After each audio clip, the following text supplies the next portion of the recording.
That's right. It's time for the Dog and Chicken Show.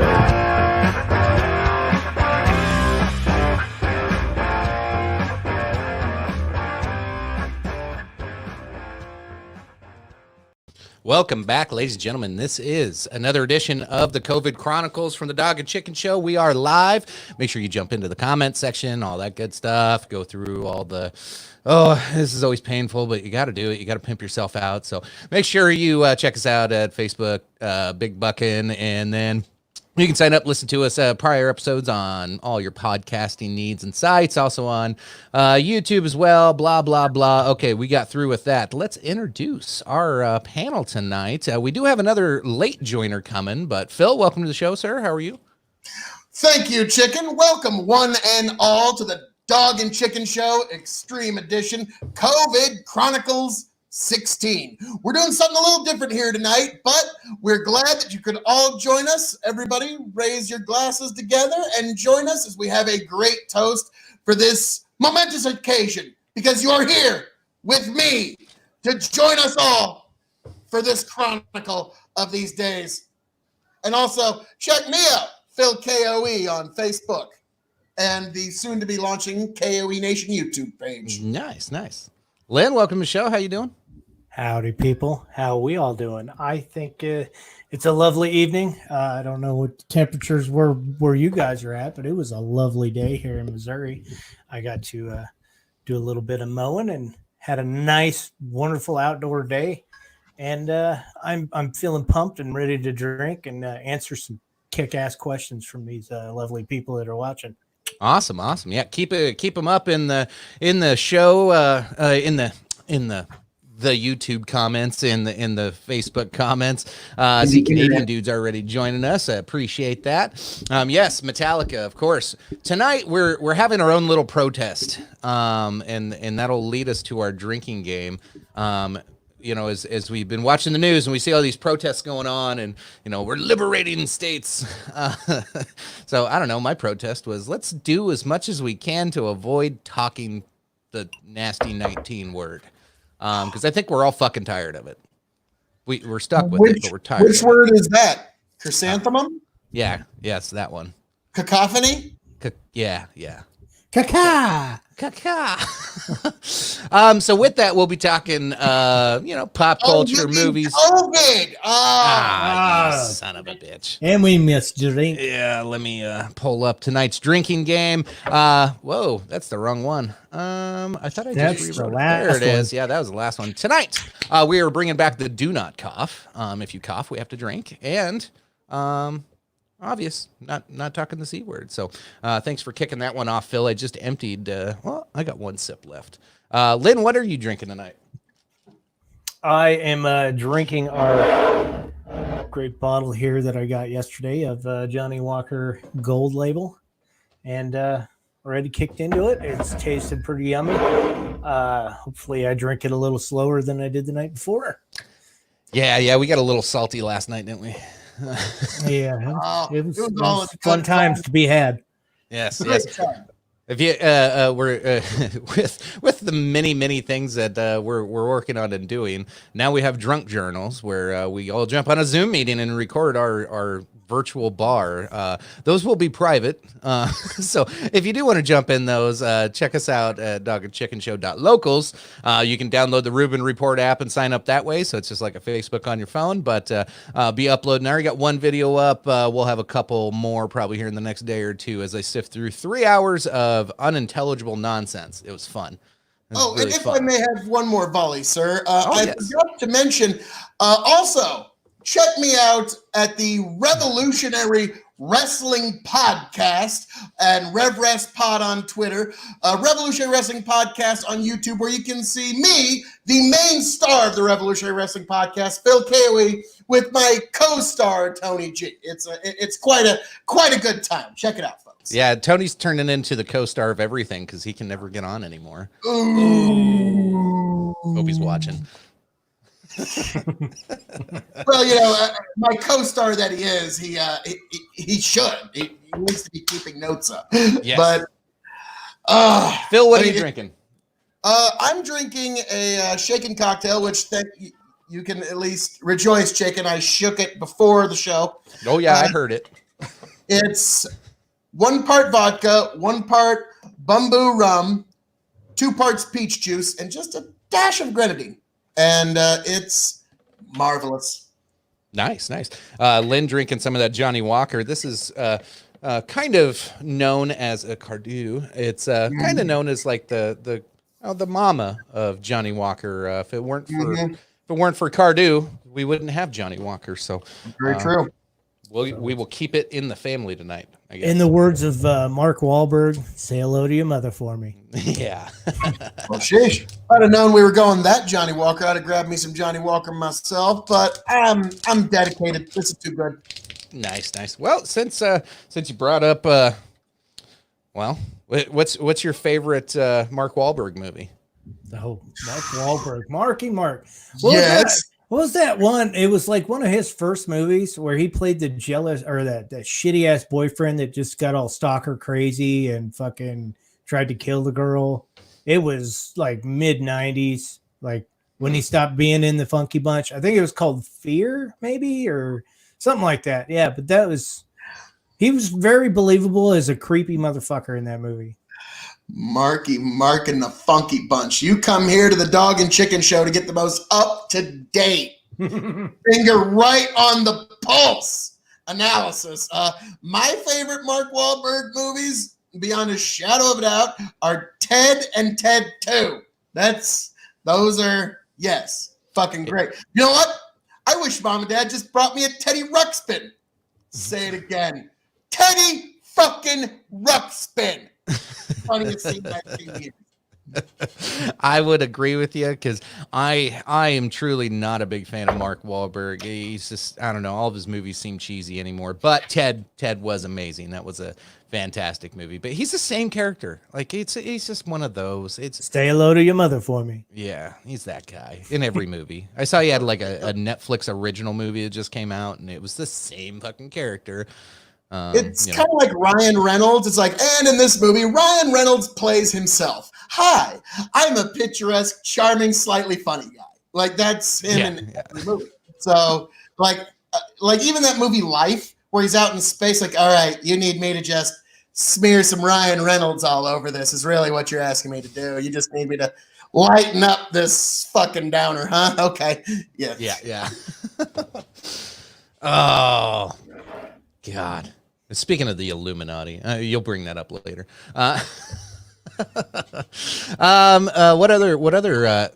What actor can't you stand? Like you just see them like pop up on a preview and you're just like, bucket done. Yes. Which one? Which one? You had such a determined look on your face. No, I believe I answered that question adequately. You got any of them that just Lynn, when you see it, you're just like, mother. Mike Myers, fucking, I don't know. He's usually the same 3 or 4 characters too. I mean, he does a Scottish impersonation and he did it as Fat Bastard and blah blah. And it's just like, yeah, when you hear it, it's Mike Myers doing his fucking same voice he did in So I Married an Axe Murderer. Why am I always dating all these movies that are at least 20 years old, man? What the fuck's wrong with me? I'm trying to remember who that is. It sounds really familiar. I'm going to have to pull her up now. I think mine would be, I think it's Penelope Cruz. I can't stand her. Just her voice, everything about her, I just like, it's cringe. Everything is cringy with her. Let's see. Katherine Heigl, American actress. I would say Juicy Smollett, but I don't know any of his work. Well, he's not in anything because nobody likes Were you aware he was on Empire? Yeah, sorry, I didn't watch that was it. about it. Juicy Smollett. Yeah, there we go. That's Katherine Heigl. Let's see if I can zoom in on Heigl. Maybe. There, yeah. Yeah. I don't know. I don't necessarily cringe with her, but yeah. God, I'm trying to think because there is one that I just like. I don't even like. I'm trying to think who the hell it is though. Because like I said, it's just yes. It's just the whole. She was knocked up and then bitched about it. That's every actor and actress anymore. I get a big role. Fuck, I don't like this role. Yeah, in the Man, movie, they're gonna pay me to do this. that's another guy who plays the same role every time. Well, wasn't it Will Smith just got all pissed off because, or he was like, I regret doing what movie was that where like the Wild zombies Wild are. West. No, Bad God, Boys. he should have regretted that. Bad one. Boys 2. No. Oh, there's No, the one that he was in the news was saying he regretted because it was like a pandemic. I guess that's close enough. We'll drink. Oh, to that. I Am Legend. Yeah, that one. Great book. I'll say I'll put I it felt that way. sorry for the dog in that movie. Yeah. German Shepherds rock. Yeah. Will Smith cringe movies. There's a few. Now, Wild if Wild you're gonna go West, back and Bad watch Boys fucking Wild Wild Bad Boys West. 2. Yeah. Yeah, that one was. How about his rap career? That was cringe. Oh man. Well, he didn't have to cuss in his rap to sell records. Yeah. So fuck him and fuck you too. No. No, but and he had like a lyric about how he uses or he poses with cigars, and he's like, I don't light it. It's like, bitch. That's like buying drugs and not taking them. That's just it. Yeah. One, it makes no sense, and two, come on, it's still not. That's like not pulling up to legal. a hooker just to ask for directions. Yeah. Jesus. That's bold. We're really not even drinking yet, folks, and we got Wait, lit no, last yeah. night. Really, really lit last night. I felt that one for a while. Oh, we had a few drinks. Yeah, a few drinks, yes. Just a couple drinks, Randy. Oh, yes. Oh, Jesus. Well, we touched on the rap thing. Lynn, you had a movie you wanted to talk about. You had the girls watch. Yeah, I was pissed because I watched that movie, the Trolls World Tour. I didn't watch it all the way through because I was a little disgusted. They gave Rock a bad name in that movie. They made the bad guys. They had all these trolls are like in different little groups all around the fucking planet or whatever. And you had the pop trolls, you had country western trolls, and you had like any type of genre of fucking music there is. And then the bad guys in it were the rock and roll ones. And they had this queen that had like, I guess Ozzy Osbourne did a cameo as the dad or some shit. It sounded like him. It still didn't make me happy. They butchered all the fucking rock songs that were on it. Just sounded like shit. And then they just gave Rock a bad name. Like, we're a bunch of fucking assholes who try to get everybody to listen to their style of music. Well, if you like pop music, that's your choice. I don't care, but don't make it like they're the fucking heroes of the world. It's fucking bubblegum music that sucks. Sorry. It's bubblegum music. Now, it is kind of ironic that you're like, I haven't seen this movie, but you're talking about the villains being fans of rock and roll that hate other country. Try to The get country people shit on music too. Yeah, but I'm just saying, like, it is kind of ironic that here you are, a fan of rock and roll, saying that shit sucks and fuck it, and the whole point of Bernadette, come on now. Yeah, we just started here. Come on, I took a drink in advance. Wait, we had two of them in the comments. I had to get us caught up. Yeah, I had to watch. I mean, like, it was fun, but like for years I was watching children's movies, and as my daughter was growing, and I would always try to find deeper symbolic meaning in it because it was a mental exercise, with something to do while I was watching it. And a great movie that is essential for all children to see, one of the best children's movies, is the original Angry Birds movie. That is a movie, in my opinion, every child should see, because the theme of the movie is be skeptical of the stated motivations of others. And that is a lesson all children need to learn. Keep your guard up. Yes. Be very skeptical of the stated motivations of others. In the movie, the pigs come and they say, no, we're just here to be your friends. And we just want to, no, it's all going to be good. And secretly the pigs want to eat all the birds' eggs. And they're going to literally consume the next generation.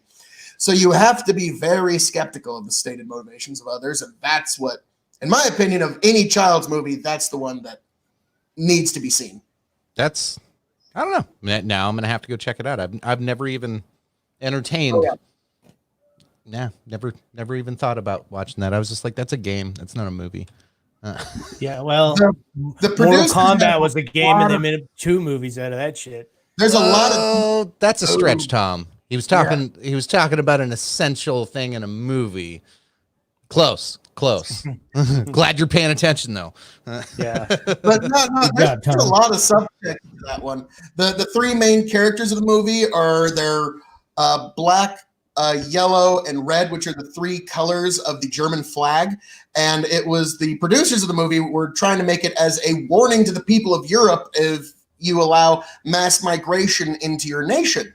And that's the pigs represent the migrants coming in, and they are going to literally eat the next generation with all of the welfare and services that they're going to consume. And that is the underlying, and they even go to the great eagle, America, the great eagle, for guidance. What do we do about this?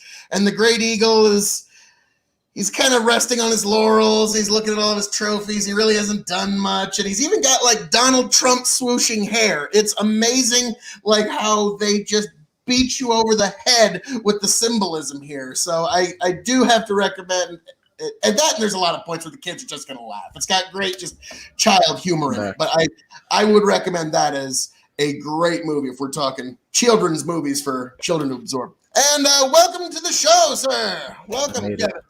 Alcohol retrieved. Oh, he is here. Yeah, welcome, Kevin. Kevin had to go get some booze real quick so he could join us tonight. Good man sticking to his guns. What kind of booze did you get, Mr. West? I got some Jameson Cooper's Crows. Oh, nice. Nice. I've never tried it, so we'll see how this goes. Nice. First I don't think time I've for tried that everyone. one either. I've heard about it. Wait. There it is. Yeah. Everybody loves that sound. What were we just talking that about? sound following is even Talking better. about children's movies that you think should be absorbed. I just kind of segued off into how Angry Birds is a really good movie that needs to be I watched. grew up with Stanley the Ugly Duckling. That wasn't even a movie. It was just a VHS shit that mom picked up. I found it in like one of those $2 or $3 movie bins at Walmart just like a couple months ago. So technically on DVD now. Yeah, it was on a DVD. I was just like, oh, well, son of a bitch. I had little childhood memories came running up. I say DC. I remember mom got that the exact same time as she got Who Framed Roger Rabbit on VHS. Oh yeah, that movie was both awesome. of them movies at the same time. So that was one of my favorite movies. Who Framed Roger Rabbit was so like revolutionary for having animation mixed in with live action people. And it was like painstakingly hand drawn, like traced over.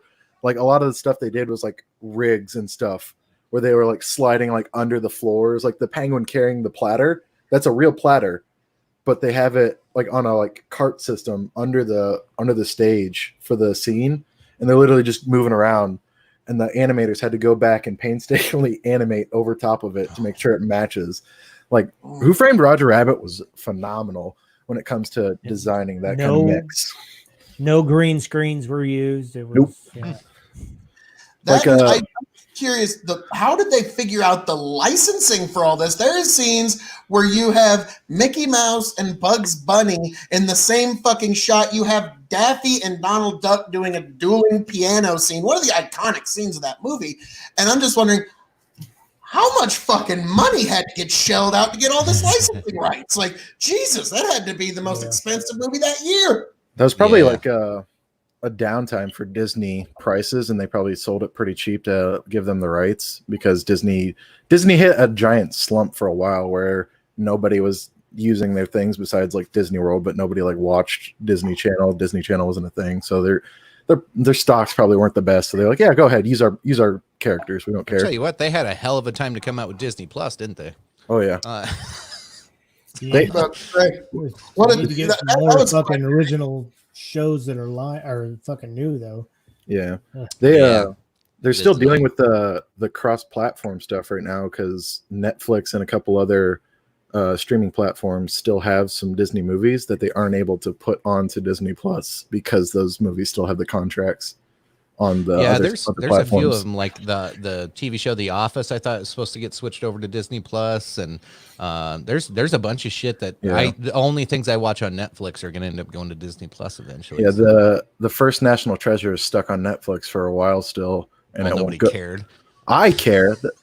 Listen, Nicolas Cage may be insane and may just take any role now, but National Treasure, the Declaration of Independence. National Treasure is pretty good. I enjoyed him. If you're a history buff, damn it, COVID. I just drank. Thank you. It's like I predicted it. Ooh, that is smooth. It's mixed, but it's still smooth. I can feel it. I like that. I gotta refill my glass. What the hell's wrong with you, Amanda? Did you see what I was chicken? Did you see what I was wearing before you brought me in? Were you wearing a kilt? I sure am. Nice. What's your shirt? Lock. Oh, you got a Nessie shirt. Nice. Yeah, my wife, she went to Scotland. Like, fuck. When was it? I think late 16 sometime, or early 17 or somewhere around there. And she got me this kilt and then this shirt, ironically, because Loch Ness, obviously.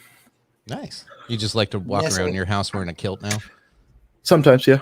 Freak your dad out. It's very like free. I feel unrestricted in my movements. You can ask Glenn. He's seen it before. He saw it on, what was it, New Year's? Whoa! I don't want to talk about your sycophantic episodes with your uncle. No, it was. He sat. He didn't cross his legs when he sat. He just spread up like a man. He just spread his damn legs. We did New Year's at the Legion. And I wore my kilt. Oh, jeez. It was great. Yeah, it was kind of cold because it was new. Oh, it was chilly. Oh, I'm sure it was, Kevin. I'm sure. It was cold out. It was cold. That's why we're. That's the reason. Yeah. I don't know if you see Bud's comment, but he says he enjoyed the new Sonic, and I have to agree, especially after they spent the time to redesign, and they couldn't just because if you look at least they fixed the teeth, like. Well, they made it look like Sonic. They didn't make it look like some bastard abomination that cross species. They tried. I don't know what the hell that was. They did like a Sonic and like a human crossbreed attempt, and it was weird. But it was strange because I didn't know about that. Lynn and Tony had to tell me about that. I'm just talking over Phil when he's shaking right now, so hopefully it's not too painful. Go ahead, Lynn. I'm gonna pull up Sonic's teeth. We took my youngest to that movie right before things were changed a little bit. We watched that movie in its entirety, and she stayed in the theater. We tried this a couple years ago with the Ant-Man versus the Wasp, and we made it about 15-20 minutes in before my little one said, "No, I'm gonna start jumping on shit," and blah blah blah. And they moved. Yeah. So the wife took her out, and we watched the rest of the movie. But the Sonic movie, she enjoyed the shit out of it. Wanted to go in and watch it again. She loved it, and it wasn't a shitty storyline, and it was entertaining for me. Yeah, I thought it was slightly entertaining. It wasn't the greatest movie in the world, but it was all right. I enjoyed it. And it's like it sucked for them because if you look at the trailer from the original to what they have now, like what they put out, like not only like the character is like more animated, but he's like actually like animated, like he's like showing emotion like when he moves and stuff. They like literally just had to like cut that other Sonic out, and with their new redesigned Sonic put him in the movie. Like they didn't just like put it over top and they're like, yeah, that'll work. They literally had to like cut the other one out and completely redesign and remake all like the modeling and everything. They didn't get rid of the mustache like they did with that fucking Superman. Let me say, there's a channel called Corridor Digital on YouTube, and they're VFX artists, and they like watch and review like good and bad CGI, and like they had like someone's like homemade like version of covering up Henry Cavill's mustache, and it looks 10 times better than what Warner Brothers and DC put out. Like it was just awful. To look at that, it was just so bad. Those guys, they're phenomenal. Digital, shout out. Yeah, and for anyone who's trying to learn about like modeling and rendering and doing all that stuff on their own, these guys are great at like teaching you how to do things. They also did stuff with the Black Rifle Coffee Company. They did some videos and stuff for them too. My Black Rifle Coffee. The funniest ads I ever see is on Steven Crowder. He's a right wing comedian that has a YouTube channel, but he it's a right wing. But He's a Canadian right winger, which is a lot like a John McCain Republican. Okay, it's pretty milk toast by American standards. Like calling him right wing, I don't think is kind of that fair. You know what I mean? Like he's pretty close to fucking moderate as far as I'm concerned. So since Canadians don't really do guns that much, does he like hit his friends while they're hunting with hockey sticks, or like how's that work? I bet that motherfucker could slap a puck upside each of our heads quite accurately. He's a big dude. Like, yeah, like you never know, but no, he's pretty pro gun rights. He lives in America now, but he was Canadian, so it's just one of those. He uses Canada as an example often because, like, well, I'm from Canada and they have hate speech laws and they don't respect free speech there, and this is the only country that respects free speech. Any country that has hate speech does not. And yeah, he's very, very matter of fact. It's very hard to counter him. Good point. Haha, John McCain Republican. Ha ha ha. I mean, I'm sorry. I'm trying to think of a better, like, just milk toast, just boring down the line, like a John Kasich, who. Yeah, if you don't know who he is, he's the change my mind guy. He always has the table. You've seen the memes, the change my mind. You know, it's yeah. The one table, you know, there's only two genders. Change my mind. Like, he purposely makes ones that he can prove are correct, and just makes people like lose their shit and triggers them. It's actually really comical to see people's reactions when they see those little tables draped over with something halfway offensive but honestly true. Those memes are usually pretty true. good. Like, yeah, it's pretty fun. Yeah, I really do enjoy his change my mind segments. There's times where I do feel he's the places he goes, he's kind of trying to shoot fish in a barrel. Yeah. He does it. It's shock value. Yeah. Well, he does is pulls kids in college at a lot of them are like, oh, I'm educated, I'm in this prestige college, and he just goes through the Socratic method and just I'm a debate major. Yeah. I'll battle you. He just rips them apart. Yeah, I say, why would you go to a place and have the risk of looking wrong? Like, obviously, he's going to go to where he knows he's going to win every argument. Right. Nobody's going to be like, I'm going to test myself. Well, today. it's like, not. It's not going somewhere. It's not about going somewhere to lose an argument. It's about making sure you have the argument sound and the questions that he posed. He makes sure he's right on the answer, and you can't argue away from the answer. So he's very careful with what he puts on those. He just goes in there and says, man, fuck them kids. It's worded in such a way that the question already can't, or the statement already can't be denied. So it's basically rhetorical, the way he asks them? Okay. God, I'm trying to think of some of the ones that he's had, but like the biggest one is there's only two genders, change my mind. That's been his most. Yeah. And then there's been all kinds of. Yeah, he tries to get into the most controversial topic of the day, but he tries to do it in a statement that is unquestionable. Yeah. Here's some examples here. Male privilege is a myth. Hate speech isn't real. Some of these are memes because this is, of course, a whole bunch of people. Trump is not a fascist. That one pissed a lot of people off. Yeah. Anyway, it's a trap. That's who that is. Say it's a little like cross species between memes, but one of my favorite ones I've seen so far was all men aren't that straight. Changed my mind, and it's Joe Exotic. It's like, wow, that's pretty aggressive. Do you like to see a big one when you're watching porn, or a little one? Well, he ain't that straight. What a fast would that show have been so popular if we weren't going through what we're going through right now? Like, would that have ever? Yeah. You think so? Still probably not as popular, but still up to that level. Got asked a question about pardoning Joe Exotic at his COVID-19 press conference. You And fucking you're saying, said it. sorry. And you're saying that there's no way that this would have been as big. Like, dude, we're watching this because we're all crammed in. And this is what makes it fascinating is you got to remember back in the day, like in the 90s, we all had commonality. Everybody knew about Garfield. Everybody knew about Saturday Night Live. We all had very common cultural inputs, and that's gone now completely. Like, we have people here that are getting their cultural input through us right now, rather than through the standard. I fucking feel bad for them. I was gonna say those poor fuckers. No, this is the most mind-expanding experience they could ever hope for, coming and viewing the brilliance that comes from Phil KOE and all of the cast members here at the Dog and Chicken Show. But we don't have that commonality anymore. With this weird Tiger King show, it's the first time that I've seen cultural commonality come back, and it's from a It's from that. tigers. Like, what the fuck? How did you? It's from gay polygamous tiger owners.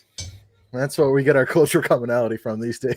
This was the pitch that wasn't, Phil, you need to watch this show. Why do I need to watch it? Here's the tagline. If I'm going to describe it in 3 words, this is it. Gay tiger meth. Damn it, Bernadette. Damn it. Bernadette, I hope the hell you're drinking along with us. If many times you're trying to comment that shit. For anyone who thinks they're a smartass, if you say it, you're gonna have to drink too. You're not free of this. Yeah. You got to use your own integrity here and your integrity. And you need to drink along with us here. All right. Now, that being, yeah. All that being said. If we want to, Brandon, good point. Good point. Where else are you gonna get it? Yeah, here is where you're gonna get it. Yeah. Appreciate it. Right here at the Dog and Chicken Show. And yes, that's why we're doing these chronicles, because we're all in this together. And we're trying to figure out this very strange world we find ourselves in out of nowhere. And as I keep saying and keep stressing, and I say it so that every new viewer that hears my voice hears it, these times that we are living in right now will be thoroughly and heavily scrutinized by future generations. So the things you say and the things you do will be scrutinized. Even during the Revolutionary War is another great area that was heavily scrutinized. There's people whose journals that were 200 miles away from any event that had anything to do with the Revolutionary War, just because they were alive and active during that era, people still study what they did studiously. So that's why I point out that having these chronicles are so important. So Brandon, thank you for joining us this evening, sir. And all of you, thank you for joining us. And we're all in this together, folks. And then the gay gun-toting, pussy-petting, mullet-wearing Oklahoma man. Love it. Yeah. Welcome, Manzio. Yeah, he's the guy that Donald Trump had a question about pardoning. Fuck me. Go ahead, Lynn. Phil seems really disturbed. I'm vexed about where our culture's going, man. Like, what the fuck? Lynn, you had something. Anybody else getting sick and tired of all the celebrities we're in this together bullshit? Oh, absolutely. It's like every single one of them. It's been going on for we're in this together, guys. Now. Stay in your home. We're in this. Got it, okay? And then they're like bitching about their situation in their fucking mansion with all the motherfucker. That's a $10 million mansion with a giant pool. Like, you have probably servants who still come in because they're essential. The one that pissed me off the most is I saw Arnold. I'll pull it up here. I saw Arnold sitting in his hot tub with a big old stogie and a drink, and his dog's like licking his ear, and he's like, "This is a good time to just stay home." I'm like, "Fuck you, fuck you!" Like, that just pissed me off. It's like a cartoon strip that I saw where it was this one female celebrity, just kind of you could just see this lavish house behind her. This is a time we all need to engage in social distancing. Then it cuts to some other celebrity and now you can see, yes, we just got to do everything we can. Palace around this motherfucker. Then it cuts to this girl wrapped in a fucking blanket with her lights off in her dingy, unvacuumed, fucking cluttered apartment with a bag of Doritos next to her, and she goes, "Wow, they're just like me." Like, no, yeah, we're all the same. Oh my gosh. Yeah, no, we're in this together. I'm gonna say This is time for the celebrities to shut their fucking mouths. Yeah. To be Oh, honest, while we're on the celebrity needing to shut their mouths, how about Alyssa Milano? She just made I a haven't seen her total things. ass out of herself. What'd she say? about what? She's had like 3 gaffes this week. That are each bad. So she's been the me to believe every woman no matter what, unless it comes to Joe Biden. And she's like, no, I'm siding with Joe Biden. This is like even the feminists are calling her out of like, you're a fucking hypocrite. It's like, so Well, it's like, fun to see her go down because I really don't like that woman. Along that line of topic, it's like with Amber Heard, everyone was like ready to like murder Johnny Depp over their like marital issues and everything, and Did then she he beat the shit out of him? Oh yeah, she abused. This is where it all came. Is that he finally like he should have done it way earlier, but he finally came and presented the tapes that he had, the recordings of all of them, like all of those interactions between those two, like her yelling, beating him, like everything, and they finally like flipped and they're like, "Well, Amber Heard's crazy. She shit on their bed. One of his fingers. Well, she threw a knife at him and it just happened to cut the tip of his finger. It's not like she went up and like held his finger on a counter and sliced it off, but she threw a fucking knife at him. But she threw a fucking knife at him. But for the longest time, everyone was like, Johnny Depp's a huge piece of shit. Like, we hate him. Oh my God, I can't believe he would abuse Amber Heard because like she was saying that he was doing all the abusing. And then he's like, I recorded, bitch. And now it's flipped. And she's fired from Aquaman 2. He's back on the new Pirates movie. Like, they're making another one. Oh, yeah, gross. Did he countersued her for like, or he sued her for like $50 million? Yeah, he's countersuing her because he lost his $7 million lawsuit, but then all this bullshit with her getting on Facebook and talking about being a victim, kind of brought this whole thing together. Yeah, it was like extreme defamation of character, which is extremely like suable apparently these days. Yep, especially for like popular like celebrity status people or even like officials or CEOs or anything. Well, yeah, because even through like Instagram or Facebook or, you know, even their YouTube channels, you can take money away. You slow down viewership, that reduces ad revenue. So yeah, it's easier to take things you say about somebody if it's damaging that way. You can really sue some people nowadays. That's fucking crazy. I'm gonna say it's even easier these days because like back in the old day they just went like by word of mouth or like newspaper articles or like whatever else. Tabloids, but now with like Instagram, Snapchat, Facebook, everything like that records basically everything. Like if you talk shit about someone important, you can get sued. And here we are on the front lines. No, I'll smoke check them all. I don't care. Yeah. I mean, it's anybody that finds themselves a victim of domestic violence. My heart goes out to them, and you know, Johnny Depp. Sorry, man. That's very unfortunate.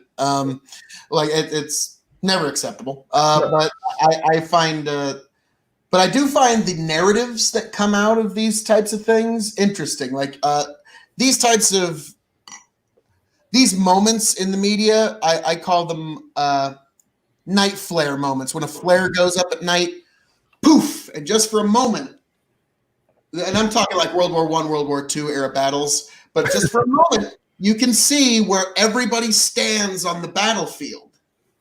And in that moment, you understand where everybody is. And this is another one of those that it sends the flare up and you see where everybody stands on what I would call the moral battlefield. Because all stand on the moral battlefield. And this one, like we even brought him up earlier, the Jussie Smollett one. That's another one where once the flare goes up, you get to see where everybody stands on this moral battlefield we find ourselves on. Yeah. Well, and like along those lines, like a lot of people don't believe that men can get abused at all. 24% of all domestic violence is against men. 76% is against women in the United States, according to the Department of Justice. That's what's reported. That's reported. It's just like this, it's the same with like women that don't report like their rape or anything like that. Like it's the same kind of thing. Like they don't report it, so they don't know the actual statistic, and it's like horrible that anyone can suffer a crime dealt to them and not feel brave enough or confident enough to report it because they're scared of the social repercussions. whether it's women or men being sexually assaulted or women or men being domestically abused. It's just awful that it kind of presents like a falter point for them to be like, well, people are going to judge me because this happened, so I shouldn't say anything. Yeah, it's a shitty deal. It's I don't know. It happens in everyday life too, with shit outside of domestic violence and shit like that. Just I don't know, in workplace, you get people that just I don't know, fuck things around and play the silly games. That's all it is. It's just a big fucking game. So yeah, it's awful. Let's see. Wow. All right. Well, let's go down this road. Huge double standard. How many men's shelters are there in the U.S.? Goose egg. 0. Goose egg. So okay. All right, now we're going down the men's rights activism rabbit hole. All right. Woo! Damn it. The shitstorm of internet judgment, but there's actually a girl on Instagram that I need to look her Instagram up, but she's like a huge men's rights activist, and she'll like present like the points that people show or whatever, like whether it's like men like being abused or whatever, and she'll like counteract and be like, well, clearly men can suffer from abuse, they're human just like you and I. And like she's basically for like men's rights. She's like a meninist almost, but at the same time she's still like, it's like the equal. I like that. It's like the like she's like an actual like equality person. She's not like the normal feminist that goes out of their fucking mind, but she's like the genuine like level of equality that everyone's looking for. So it's I don't know, it's fascinating because the subject here is toxic, of course, and especially because we don't have a female cast member with us to argue back and forth with us. So we got to be a little careful. We can't just throw out blanket. We got to get some female comments. I'm gonna say if we could, you forbid men ever comment on. Yeah, Eric knows who I'm talking about. World, my goodness. Yeah, no dick. She does that all the time because she's like, if a woman's like mistreating you or doing this, no dick. Like she does that kind of shit. She's like, she's literally like saying like, take back, like just because you're a dude doesn't mean you have to like deal with the shit that women do to you if they're treating you like poorly. Yeah. Oh man. Yeah, that's a rough thing because I know some men who have gone through that before and they don't want to say anything publicly because it is a humiliating thing. I mean, it just is. They don't want to go through and like it. Like I just told him, I don't give a shit, man. It's fine if if it's dealing with you. I want to know about it. But Lynn, Phil, Kevin, we do have this machismo thing. Ladies and gentlemen, I have to tell you all something. Fuck no, I wouldn't tell anybody anything. Like exactly. Like, why do you get a black eye? My son kicked my ass. Like my nephew kicked my teeth in. I'm sorry. Yeah. Kevin kicked me. I fell down some but, stairs. And that's like the shitty standard though. That ain't gonna happen. Like it falls along the lines of like women being afraid to come forward about like whoever sexually assaulted them. It's the same thing. Like men feel that if they come forward about any like kind of abuse against them or any kind of emotional problems they're dealing with, that they're going to be viewed as weak or like deal with repercussions of people using it against them. Because that's now you're feeding into the argument of toxic masculinity. Then it's both toxic masculinity and toxic femininity. It's just there you go. It's just a continuous cycle of femininity. COVID, fuck it, let's drink. Yeah, but alrighty. But it's just kind of funny, you know. It's like we're about to get to that. Like seems like it exploits men, and then it exploits women. Therefore, it exploits people. We could get our cousin, your niece. We could get Taylor on here and ask her opinion about it. She won't get on the live show. She'll watch it. She won't get on it. We could convince her. If Taylor's watching, if you want to join, just have to hit us up on the comments. Yeah. Just let us know. May I always welcome me. Yeah, real quick, Phil. I've made it 45 minutes without muting you. Congratulations. We're gonna start placing pools, having bets of how long it takes me to mute Phil. Well, tonight we've made it 45 minutes. If you're just going to mute me every time there is undisputed truth coming out of this microphone, you're just never gonna be able to let me ever have any. Correction. It was 44 minutes and 30 seconds. And now he's muted. And I We're gonna call this. We're gonna call There this you go. segment mute. Oh, we had technical difficulties, Phil. I'm sorry. I'm sorry. Motherfucker. And this is why, Chicken, you are going under championship impeachment investigation because you have obstructed extremeness. This is twice now you muted me. Unjustly, sir. Unjustly. So these are going in your articles of impeachment. Mute him again. I just want to say ahead of time, Phil, that you can't blame all of us. There was no collusion. No collusion. Oh, I don't believe it was clear collusion between all of you. This is a West conspiracy that I'm going to get to the bottom of.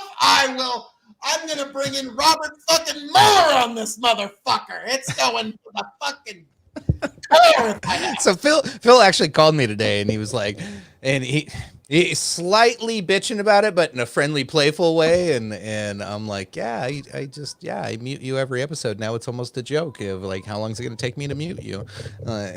I think you found it amusing, but not at the same time. So yeah, I'm going to say no because you're depriving the audience and most importantly, the KOE Nation of a mere millisecond of my undisputed brilliance, and you're just robbing them, sir. Robbing them blind. I don't know what to say to you. I feel the pain coming through the computer from the audience. I can feel it, Phil. I'm sorry. I can't even continue. All right, moving on. I can scream for more King of Extreme. Oh, what else did we have for topics? Are we done with movies and actors and actresses? I feel like we could circle back to movies because I want to talk about how the fact that like when it comes to like CGI and visual effects, like the fact that one person these days can create something that's like just beautiful looking, but like multi-million and billion-dollar like production companies can like put out shitty looking CGI or visual effects and like people accept it. Like there's a dude he does Warhammer 40K. He does a bunch of like stuff for that, like his own fan like created stuff, and he has a 15-minute like series of it. Like altogether, there's 5 videos, and it's 15 minutes long. About his name's Astartes on YouTube, and it's like it's the name for the Marines or whatever in the 40K universe, the Astartes, and it like the visual effects, like people at Quarter Digital watched his videos and were like, with one man making this, like there's very little that we could say because everything is beautiful in its own right, but the fact that it's made by one man makes it even more astounding because of the quality that it has. And like his stuff looks phenomenal, and he puts it all out in like 4K like video, and it just looks great. And it's just one man putting it all together, but yet Henry Cavill can't get a covered mustache and beard without it looking like a haunted nightmare. He looks like somebody's sleep paralysis demon coming out to get you. Yeah. Speaking of, why couldn't they just have him shave his fucking mustache? It was a contract that he was under obligation for the Mission Impossible movie, to where he wasn't able to shave his beard and mustache for the reshooting those scenes for Superman for the Justice League. Really? I didn't know that. Awful. But no, you'll actually get a kick out of this, Kevin. When I was a younger man, I was playing an online game, Metal Gear Solid 4, where I was part of a shoot 'em up team online, and we went up against another team. Should have known better. It didn't go our way very well at all. That team only went by 4 letters. USMC. Oh my god. It was a fucking bloodbath, man. Jesus Christ. These guys are like setting up perimeters and shit. Really? Oh my god. It never goes well when you see like everyone have the same clan tag, because they're just that they're gonna be communicating, and it just works so much better for them. So if it's only like 2 or 3 of you and like the other team of 6 is all the same clan tag, you just might as well like drop the match. You're like, no, I'm good. I don't feel like it. Boy. Shout out to the Twat clan. Twat. Two, that's the number 2 WAT. That's our clan tag. Twat. And Bernie. Bernadette, come on now. Bernadette. I'm gonna have your daughter call you and make sure you're fucking drinking. That's all I'm saying. And Lynn didn't put his phone on silent. No, I did, but I did the media part, not the fucking ringtone. Apparently, What Bernadette needs to do is we're gonna force her to do a beer bong of whiskey, and she's gonna deal with it. She's gonna. Jesus. She has no Trying to choice. kill somebody? If she keeps it up, she's getting a beer bong of whiskey. I'd like to see you enforce that. Like, how much money You must be the governor of Michigan. She's small. I could take her. You just want to make up weird shit and force people to do shit that you can't make them do. Chicken, how much money would it take for you to actually do a beer bong of whiskey? Like, it would take a significant amount of money to get any of us to like actually. Yeah, because you got there's potential risk there. It's got to be Take worth it. chicken. Profit risk is 100%. You're doing that eventually at some point that night, whether immediately or just later. But Well, that and it's a waste of whiskey. I'd rather just like drink it it's, slowly. it's gonna be shit whiskey, like regular old Jack Daniels or something like that. Well, if you get like Old Crow, it's sorry, gonna anybody be- that likes Old Crow, but It's gonna be a Canadian Mist.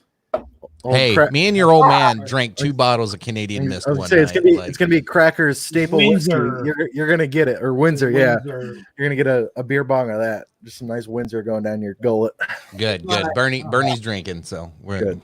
Well, good for you, miss. Well, if that's the case, Bernie, COVID. COVID. She said bring it, and Lynn's bringing it. Good times. I'm sure her husband would help me with the beer bong on that one. He's a pretty fun guy. He drinks Mountain Dew and Jack Daniels together. That's weird. I've heard Yeah. good. I've heard good / mixed things about Mountain Dew being used as a mixer. Limited. As a guy that does a lot of cocktail mixing, very limited, and I would actually recommend using 7-Up or Sprite rather than Mountain Dew. Yeah, I've heard that too. It'll give a much better seltzery water sensation with a hint of lime. So that's my recommendation. God, Mountain Dew is just nothing but a giant can of fucking sugar, man. Oh yeah. Yeah. I will say the sweetest combination I think I've ever had when it comes to like sweet as in sugar, not like that's really like rad sweet, not that. It was Dr. Pepper and Crown Apple. And I thought I was gonna have like a diabetic like coma happen or something, and I'm not even diabetic. I was like, I'm dead. This is it. Crown Apple is sack sweet. Yeah, Is Crown so Peach sweet. any good? I saw it today on sale at the liquor store. Marvel. Not putting fruit in Crown. You know, you say It's not putting fruit in it's like- Crown. You sounded like the dad or old man. That's great. it's equivalent to Crown Apple, but it just has peach flavor instead, kind of. It's still sweet and like smooth, but it's like good, but not too much of it because then you get sick. They took a couple fucking Jolly Ranchers and threw it in a bottle and shit. No, they actually use Georgia peaches. It doesn't taste natural peach. You're right. It does taste almost Jolly Rancher, but Yeah. I've actually watched the process, and they use actual Georgia peaches to make it. So that's one of those. I like Crown Royal, but I'm also one of those guys that likes to support American industry. So that's at least a way you can kind of sideways do that. I support the Irish. The Irish. The Oh, Scottish. I got some interesting. I don't tell Tony, but I'm gonna. Oh boy. He's sneaking one in on you. Hey, Uh, Tony, I hope you're watching. We're not supposed to tell you. He won't. He doesn't watch it. Feeling single grain Irish whiskey aged in a Cabernet Sauvignon wine barrel. I'm going to give Tony a 50 milliliter bottle of this, and we're going to do a social distancing co-review of this. So he Oh, loves. you guys taking it serious down there in Nebraska all of a sudden. Oh, You know, I Well, can send you my address. You can send me shit. Drop him off a couple of 50 milliliters and do it that way. I Lynn's think that one earns a Bill. drink though. Phil, I will give you my address. You can send me anything you want. Lynn's like, send me liquor too, fucker. Well, Yeah, goddamn. liquor in the mail. I will socially distance drink with you any day. There's another one.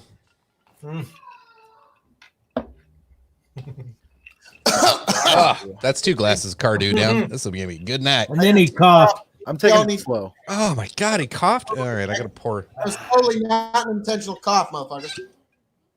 The- How do you like that chicken? It's really good. Hang on. Chicken needs to have the floor. I just have to ask you a couple of questions here, Chicken. Go. As a single malt Scotch, 1 to 5 stars, how do you rate Kodu? I'd give it probably a 3.75. I've had a little bit better, but it's pretty damn good. Okay. It's kind of tough I to thought compare. you when were got- starting. Sorry, Thanks, sorry. Chris.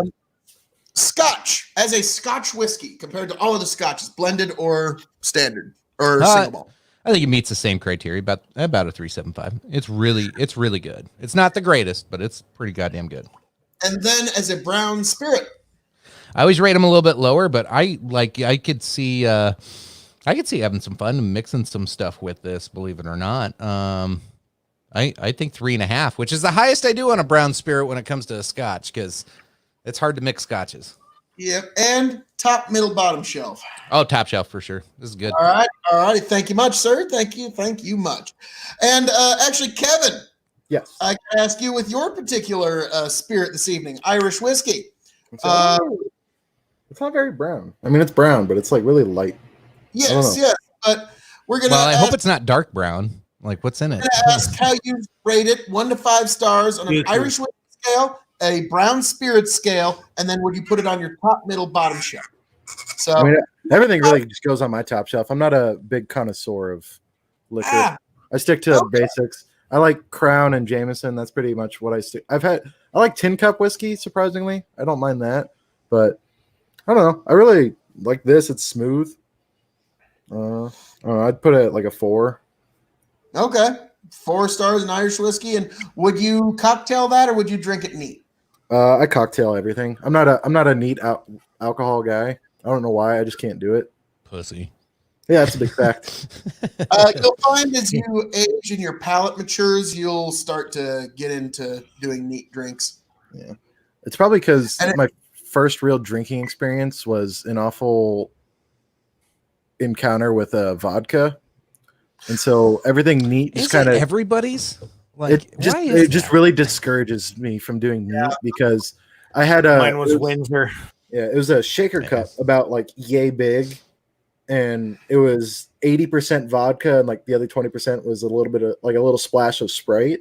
And I had 2 of those, and I like woke up like vomiting the next morning. And I like ever since like the flat taste of like just alcohol on its own just kind of like fucks with me a little bit. So I always have to mix, otherwise I get like about my alcohol.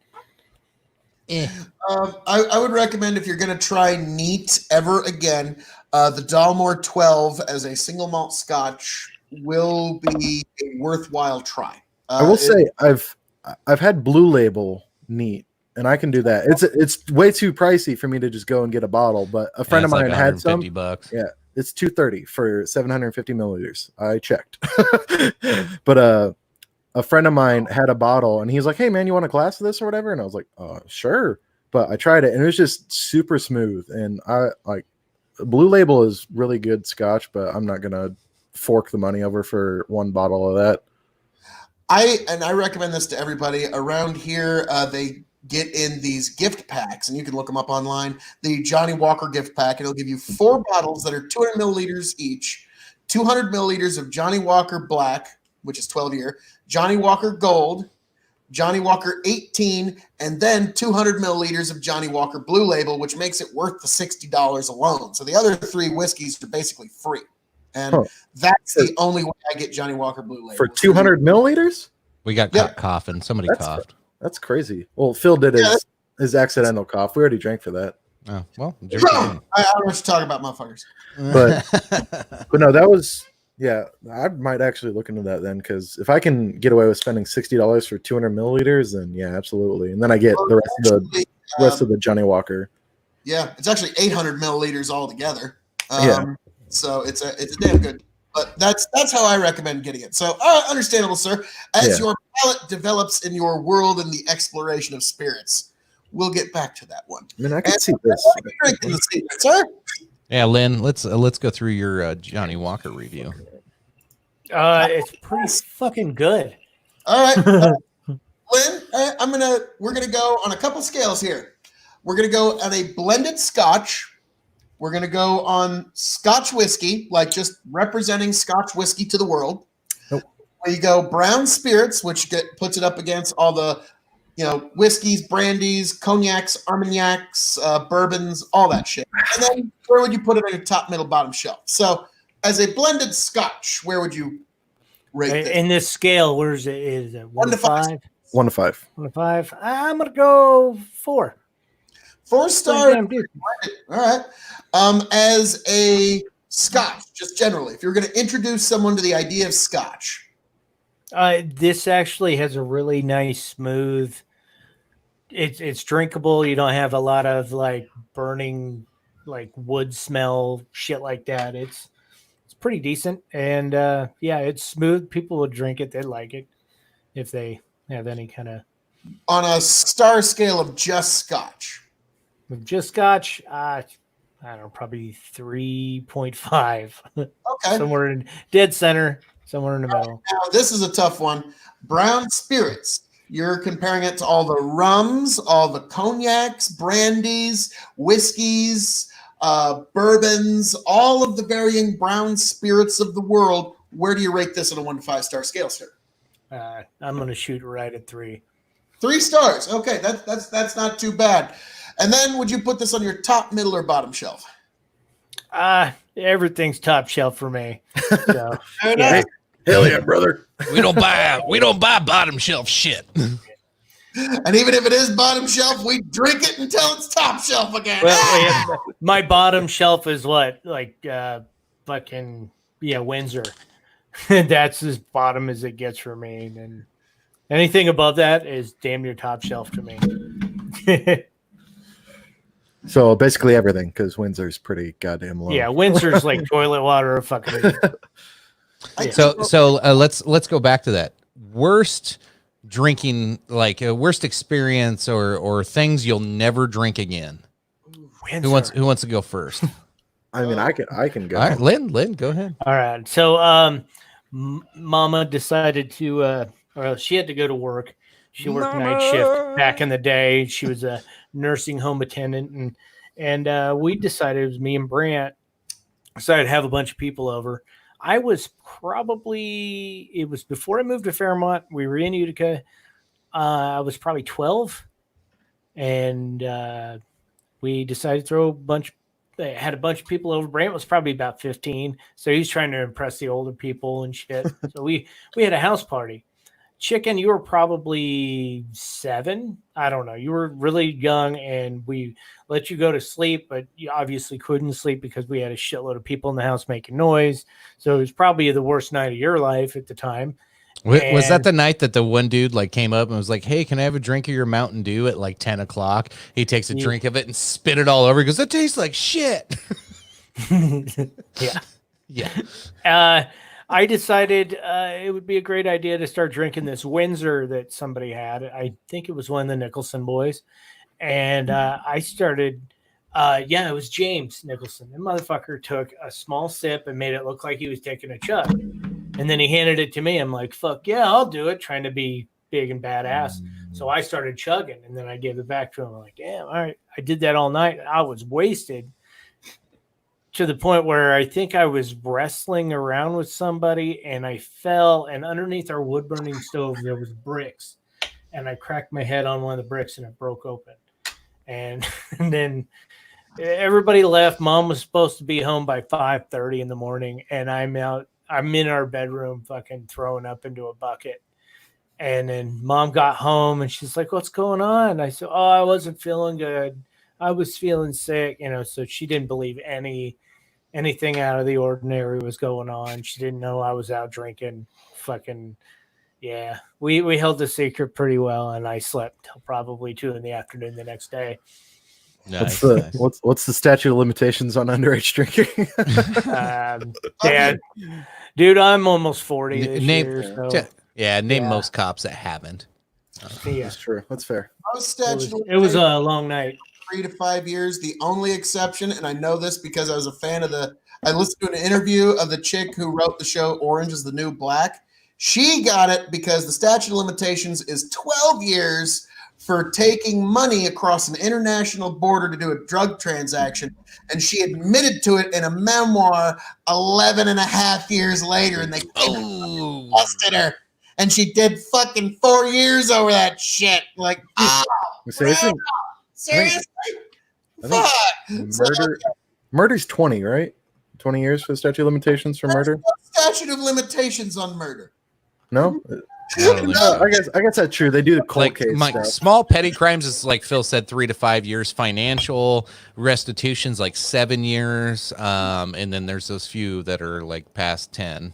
Yeah. I'll never forget. There's actually a movie. It's this kind of silly. This guy goes like, well, hell, Your Honor, I only killed 6 or 7 guys that are within the last 10 years. So statute of limitations should make the other ones go all the way. Judge goes, there's no statute of limitations on murder. Well, why the fuck not? That was. yeah. So I just remember thinking that, nope, there's none of that. But our viewers have quitted commenting. Maybe they had too much to drink already. We're just getting started, folks. Oh, come on, bring it. We're only an hour in. And also, come on, folks in the comments, bring it. I have hardly offended anybody tonight, and I'm feeling a little off my game. What the fuck? We're in dire need of some participation. I almost said precipitation. My bad. You need some rain? I need some rain. I need some sleep. Kevin, what was your worst drinking experience? So, I'll still drink moonshine after this, but I was visiting one of the times during my time in the Marine Corps, and I came back home and started off the night going around to biker bars with Dad and my stepmom. And I was like, oh, I don't really care. This is fine. I'm fine with whatever. But then towards 10 o'clock or so, they were like, well, we're kind of tired. We're going to go. I was like, all right, that's fine by me. And then one of their friends was like, do you mind if I take your son out and show him a good time around Kansas? And they're like, yeah, sure. We don't care. And I was like, yeah, I'll go, whatever. So I should have listened. My stepmom said, whatever you do, don't go in their cooler. And I was like, okay. But we go to a strip club in Manhattan, and they pull their cooler out because it's BYOB at the strip club. And in it is jars of moonshine. I think I was conscious for all of 30, 40 minutes at the strip club. And I woke up in Dad's bathroom, wrapped around the toilet with vomit in the toilet at 10 the next morning. I was like, all right, this is how that went down. But I was just gone. Moonshine just cut right through everything. Because I felt okay. And then moonshine happened. I was like, who am I? So, and maybe I missed it. Was this actual moonshine, or was this that old smoky shit you buy at the store? No, it was moonshine. Okay. And it fucked me up. Lynn, didn't you guys pour moonshine in the Camelback during my graduation party? Hey, that was a fun night as well. Right. Yeah. That was fucking terrible. He had a Camelback that he just had attached to his mouth, and he was just sucking on that stuff and drinking it down, and didn't realize how fast that shit reacted. Oh, moonshine! He was done. In the goddamn mouth. You might as well stuck a fork in him and flipped him over because he was fucking. Yeah, I was fucking hammered. Done. It was bad. I didn't live that one down for a while with the old lady. I married that woman, but Jesus Christ, she hated me for a while. Cool kids from Loop City came down to kick her ass. Oh yeah, that was a great one. Yeah, these kids it was like Tony's cousin or niece or something. She just broke up with her boyfriend. They're all talking shit, and they hand the phone to my brother-in-law at the time, Mark. And he's like, "Come on down." And he yells his address. These fuckers drive all the way down from Loop City. It was a 2-hour drive. I don't remember how fucking far away he was. That's some dedication to kick. Oh yeah. So fucking he comes out. They come out with a golf club. Fucking Mark grabs a golf club. Fucking breaks it over his knee. He goes, "Let's go, motherfucker!" They all fucking scatter. Lynn, didn't you jump in one of their cars? Yeah. I just jumped inside. I go, "Hey, it's a really nice car." And I shut the door and I started it up and I just started driving down the block. And there was still a guy in the back seat, and his eyes were like, did I just get kidnapped? What is this? I go, "It's a pretty nice car." It was kind of like Super Troopers. I could have turned around and be like, "You boys like Mexico?" But it was before that. I just hey, it's a nice car. I just peeled off and started driving in the house. Ooh, Dalton gang. Yeah. We got a Gang, BYOB y'all. at the strip club, classy strip club. Yes. I don't believe you. As someone who was there, I don't believe anything that sentence My says. boy Tim joined the room. We're playing a drinking game along with this Tim. So anytime we say COVID, Ooh, hot. You say it. Do you see Dakota's comment there? no, I gotta get back to that screen. What COVID? Oh, I can't go to waste. That's terrible. And I ended up only being one's drink. Over half went to waste. Hey, I drank some of it. I had a newborn everybody kid, or I had a left. baby on the On way. her, welcome to the show. Everybody fucking left. So it was just it was me and Dakota. Dakota. No, Or it's Pre-Malone. Pre-Malone. Yeah, And he I looks see- like Post Malone without the face tats. I see So he's Cooner. Pre-Malone. Cooner, turn your phone sideways, bro. Oh yeah, that's right. Yeah, quit that portrait shit. Get the landscape going, you motherfucker. Yeah, get that landscape. How you doing, buddy? What are you drinking tonight? Just I was drinking Moscow Mule and then I ran out of ginger beer. So, Nice. He hid for the mountains of Bush. so now Bush, Jeremy transformed into Joe Exotic because that's yeah. a real Oklahoma redneck beer right there. Bush Light. Oh, What do you got? Hey, Jared, on your recommendation, I actually picked up a bottle of this rum. Yeah. Not bad. It's actually going into my. It's very sweet. Like it's molasses sweet. Like, It's almost to the point where you don't have to mix it. It's like more of a straight thing than mixing it. Because mixing it, it's like so sweet that it's like drinking nothing. That's why the last time we were on, I went through a whole bottle of that shit. And Daniel was like, "How do you feel?" Danielle. This morning, I was like, I feel fine actually. I had like that much of the bottle left. Ugh. You should spin yourself around so the light is in your face. Yeah, you're really shadowy. You look. Yeah, we're all worried about our lighting right now. So We feel. You look like a dark and mysterious guy. we're like No, podcast Oh, snobs look. all of a sudden. He's doing one of those witness protection videos. He's all blacked out. Yeah. Where's your voiceover? Yeah. Let's go. My name's Jeremy.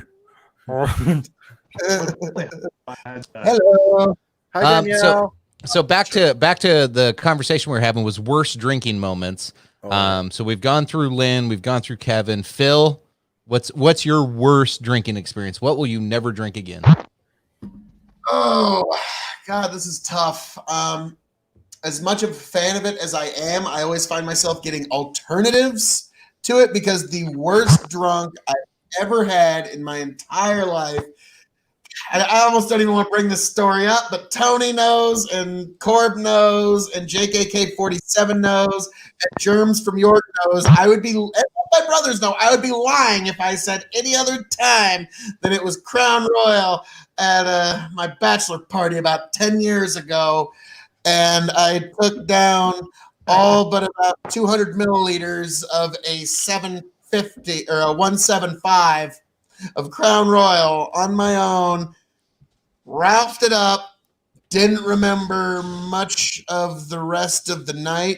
They had a ball and chain on my ankle that I started like kicking around like it was the Karate Kid or something. And yeah, they were afraid I was going to start destroying things. And so they had to take that off. And I spent the rest of the next day vomiting spicy Crown, and I've never been able to really enjoy a drink of its sense. As you can see, I go into rums, scotches, Japanese whiskeys, bourbons, the world of spirits. Other than that one, I feel like that's the curse of getting so drunk or like throw up drunk on things is that it just kind of like ruins it forever for you. yeah. Like Yeah. It So, definitely I hate to does. be perfectly honest, but the KOE Nation and the Dog and Chicken Show audience deserves complete and full honesty. So, yeah, that was years ago at a party that who ooh. cares? doesn't We had sound 21st birthday Rumplemints and Captain Morgan's drink up. That The doesn't C even word. sound good. You bastard. It doesn't even sound enticing to like want to drink Rumplemints and fucking Captain Morgan. Ugh. Jeremy, what was yours? What's your worst? And we got Tucker honestly, joining us. Tucker, oh shit. One. Tucker Hey, doesn't what's have one. up? That's a shame. All right, worst drinking experience. Jeremy, you're up. I mean, honestly, this would be one where Tony would fall in. It was at his house.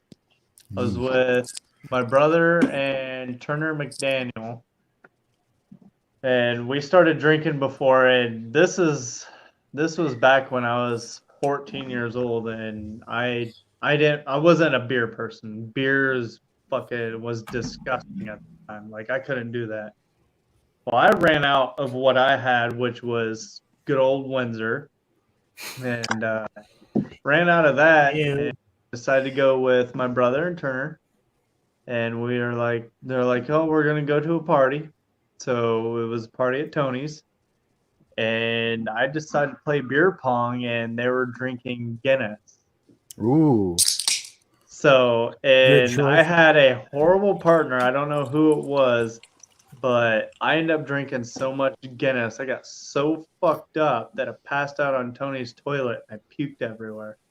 Plot twist is probably Danielle was your partner. That's why it was awful. She wasn't even a twink. My buddy Tim pops in. Wild Irish Rose for his 16th birthday. Ooh. I'm gonna have to call you about that one. That's Sweet. Sweet. that's an 16. interesting one, sir. Not bad. Sweet Dude, I don't 16. know. I bet that was a wild night, Tim. Now, the new member of our cast. Did he get deflowered by all the boys on his Sweet 16? Oh. Yeah, Tucker's too young to drink, so he Yeah, doesn't have a Yeah, story. he doesn't have a story. Yeah, I don't have a story at all. Can't believe that. I plead the fifth. The fun part is all of our stories when we were underage, wasn't it? So far. Nope, not me. Not Oh, me. good. Well, Yeah. except for the bachelor party one, yeah. But there are some underage stories here. So No, shut up, Tucker. Do you have one, Tucker? You don't have to incriminate. Statute yourself. You don't have to. limitation. His Okay. his Like I friend said, Pucker, his friend Pucker had a really terrible experience once. yeah. Yeah. Here, I'll start it off like that. I did have a friend named Pucker. We went to this we went to this party in You fucker, he coughed. in David City. Oh, that doesn't count. That's not, That does. It counts. oh, Fucking have him on the podcast sometime.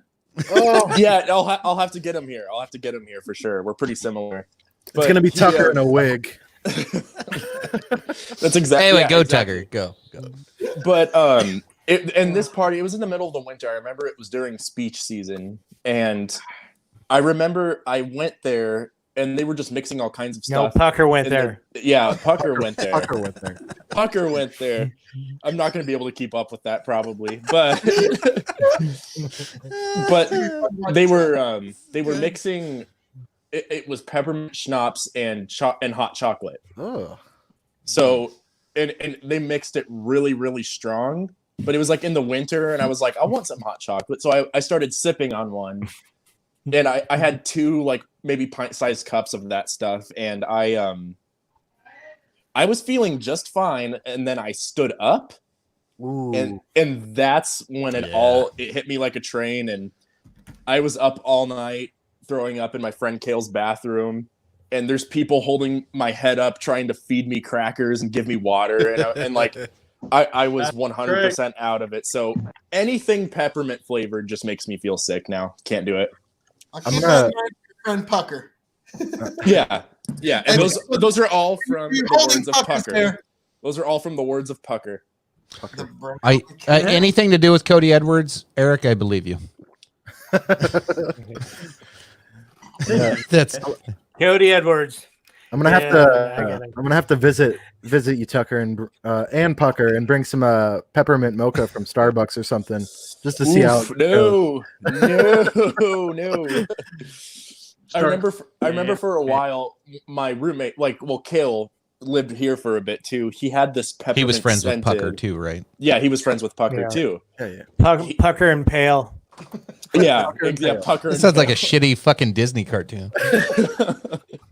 And he had this peppermint scented candle, and every time he would light it, I would just like, I actually got the spins. I was like, I can't do this. It gave me such a headache. It was horrible. But yeah, there's my story. I'd say I got a bunch of terrible experiences. Of course, I'm an alcoholic, so I'm bound to have a few. We got a COVID in there. Damn it, so Bernadette. Appreciate that. Thanks, Bernadette. As long as she's drinking along with us, I'm okay with it. So I'm watching you. Keep my eyes on you. keep my eyes on you. I thought I'm sorry, Jesse. I was gonna say, I was wondering, has anyone ever had this shit? EJ? Yeah. Yeah. Old school. Brandy. It's Yeah. that's That's a whole nother fucking story. that whole bottle was $8. I lost yeah. my virginity to brandy. It's so cheap. I was like, that's actually how cheap it is. They're like, yeah, it was that cheap. And I just had it in it's That's hot chicken. First of all, yes, sir, I do have a bottle of E&J apple That's brandy, just thing. for specific cocktails that call for apple brandy. Ugh. And chicken, that is a far more fascinating story than anything else, sir. I think you need to divulge. Oh, you think so, do you? Did you really just turn to each other? Yes. We're getting good at this. The chicken, the audience of the Dog and Chicken Show have a right to know about chicken. Do they Phil, not? Phil, it's personal. It's personal, man. Well, I'll share what's it some your other time. Hey, Jeremy. engagement with your audience, sir.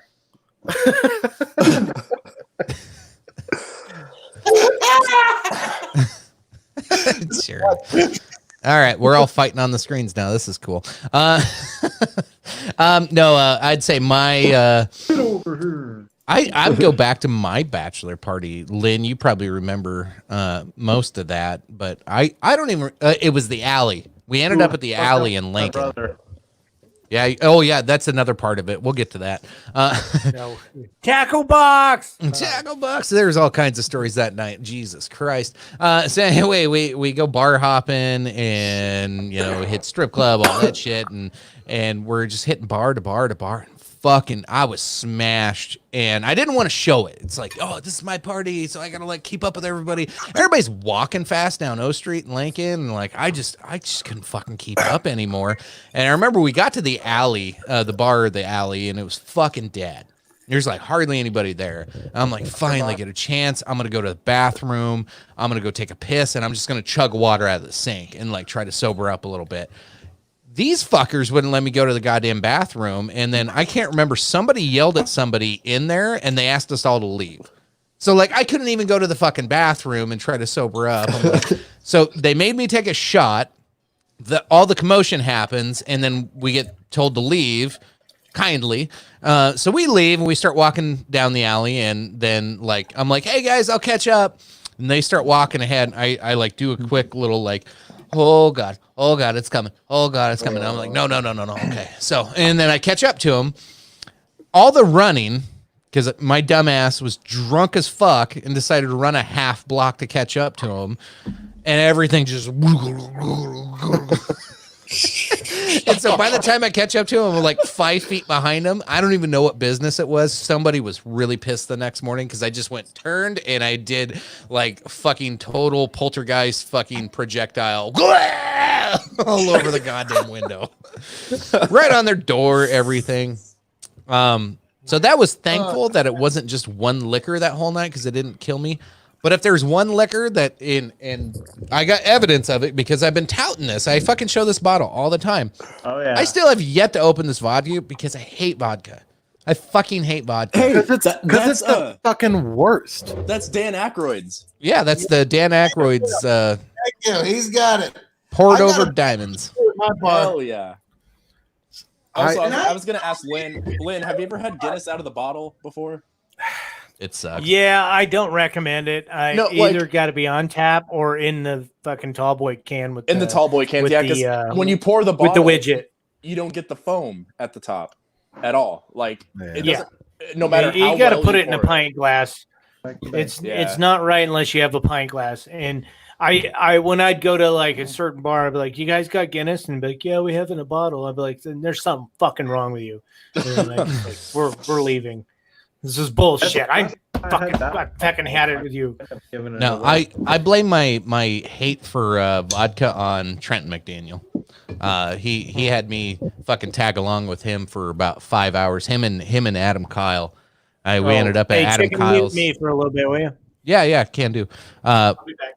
Okay, I was hanging out with them for like I was hanging out with Trenton for like 2 hours, and we bought a 2-liter bottle of Sunkist and then poured vodka into it. Ooh. And we just walked around drinking out of this 2-liter bottle of Sunkist. Man, that was fucking trash. And then we get over to Adam Kyle's and sat in his little like shed, and we're trying.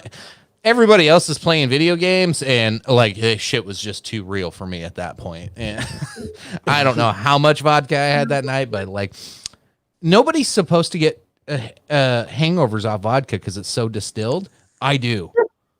I don't know why, but I get the worst hangover. Like I can drink whiskey all night. Like last night, Phil and Kevin and Lynn and me and a bunch of other people, we did like a virtual bar. Which, by the way, if you want to see some like behind the scenes episodes and whatnot, yeah, sorry, go check this out. I'll have episodes posted. I already got one. The one episode, Kevin, you got to jump on there. It's the argument between you and Phil. It's kind of funny. It's probably funny. Oh, I don't know what you're talking about. Me and Kevin were absolute picture. You were gentlemen. You were gentlemen. Anyway, so Dragon Ball be like,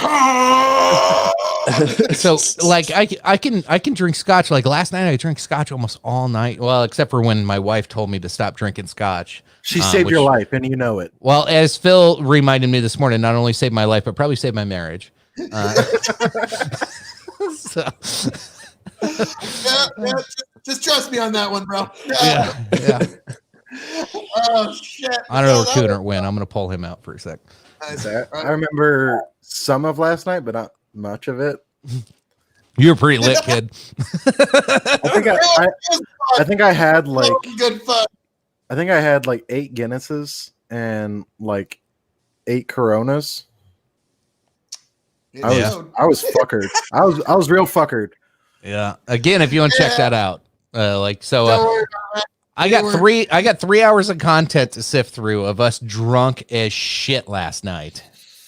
And it was gold. That was honestly, we called it a virtual bar. And it really felt like we were sitting at a bar. Honestly, the conversation was fucking wild. You. Yeah. It was almost that bad. Like the conversation got pretty wild. Something about yourself that you need to know about yourself that you didn't know about you. Those are the funnest bar conversations. We've all been around at least one guy that's done that before. But you're just like the greatest, man. Like, I don't know what I would do without you, man. Like, it's just. Dalton blames me for his worst, being 10 or 11 with Tony Chicken and Brandon Paline. I'm guessing Paline. Playing P&A. I don't remember you playing P&A when you were 10 or 11. You were probably a little older than that. Yeah. Chicken, you were probably playing P&A at 10 or 11. That's because I'm the P&A god. That's highly debatable. No, it's not. I win every time. As like a 16 or 17-year-old who jumped in P&A games with you and my father, I think I kicked your ass a few times. Damn it, Bernie. I'll take you on some P&A. You can lick my P&A. Well, the thing is, like Jesse, last time I played P&A, I played with. Thank you, Dakota. Kids like maybe a year or two younger than me, but dude, they play shit different than the way we did. I know everybody played it different than. Everybody's always got their own rules to P&A. So I made like Fairmont rules when I lived there, and like you come to my house, you had to play by the certain standard of rules, and there are minimal rules. And like, is everybody like every game you add this and this and this, and it just gets so fucking confusing when you're drunk. Nobody knows what the fuck's going on anymore. So like, I made it so every time you win president, you could add a rule or delete a rule. But Like, and it minimized how many rules you had, and it was so much easier to play then. But I went to Lincoln, I was setting out a party, and somebody added, like, every president added a new rule, and every asshole added a new rule one night, and we're like fucking 4 hands in, and I'm like, there's 10 fucking rules right now. I have no idea what the fuck's going on. You stood up. You're a fuck. You're a fuck. I'm leaving. Asshole gets out of it. He should only be able to make people drink when he's dealing. Well, I remember when we were in Lincoln, it was like the 4 or 5 hands went by. I finally won, and I was just like, hey, you know what?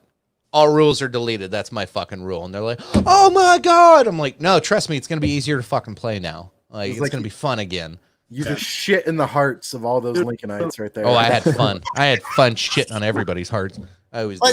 This is what I understood. I never played Presidents and Assholes, but I was always there at parties when people were playing.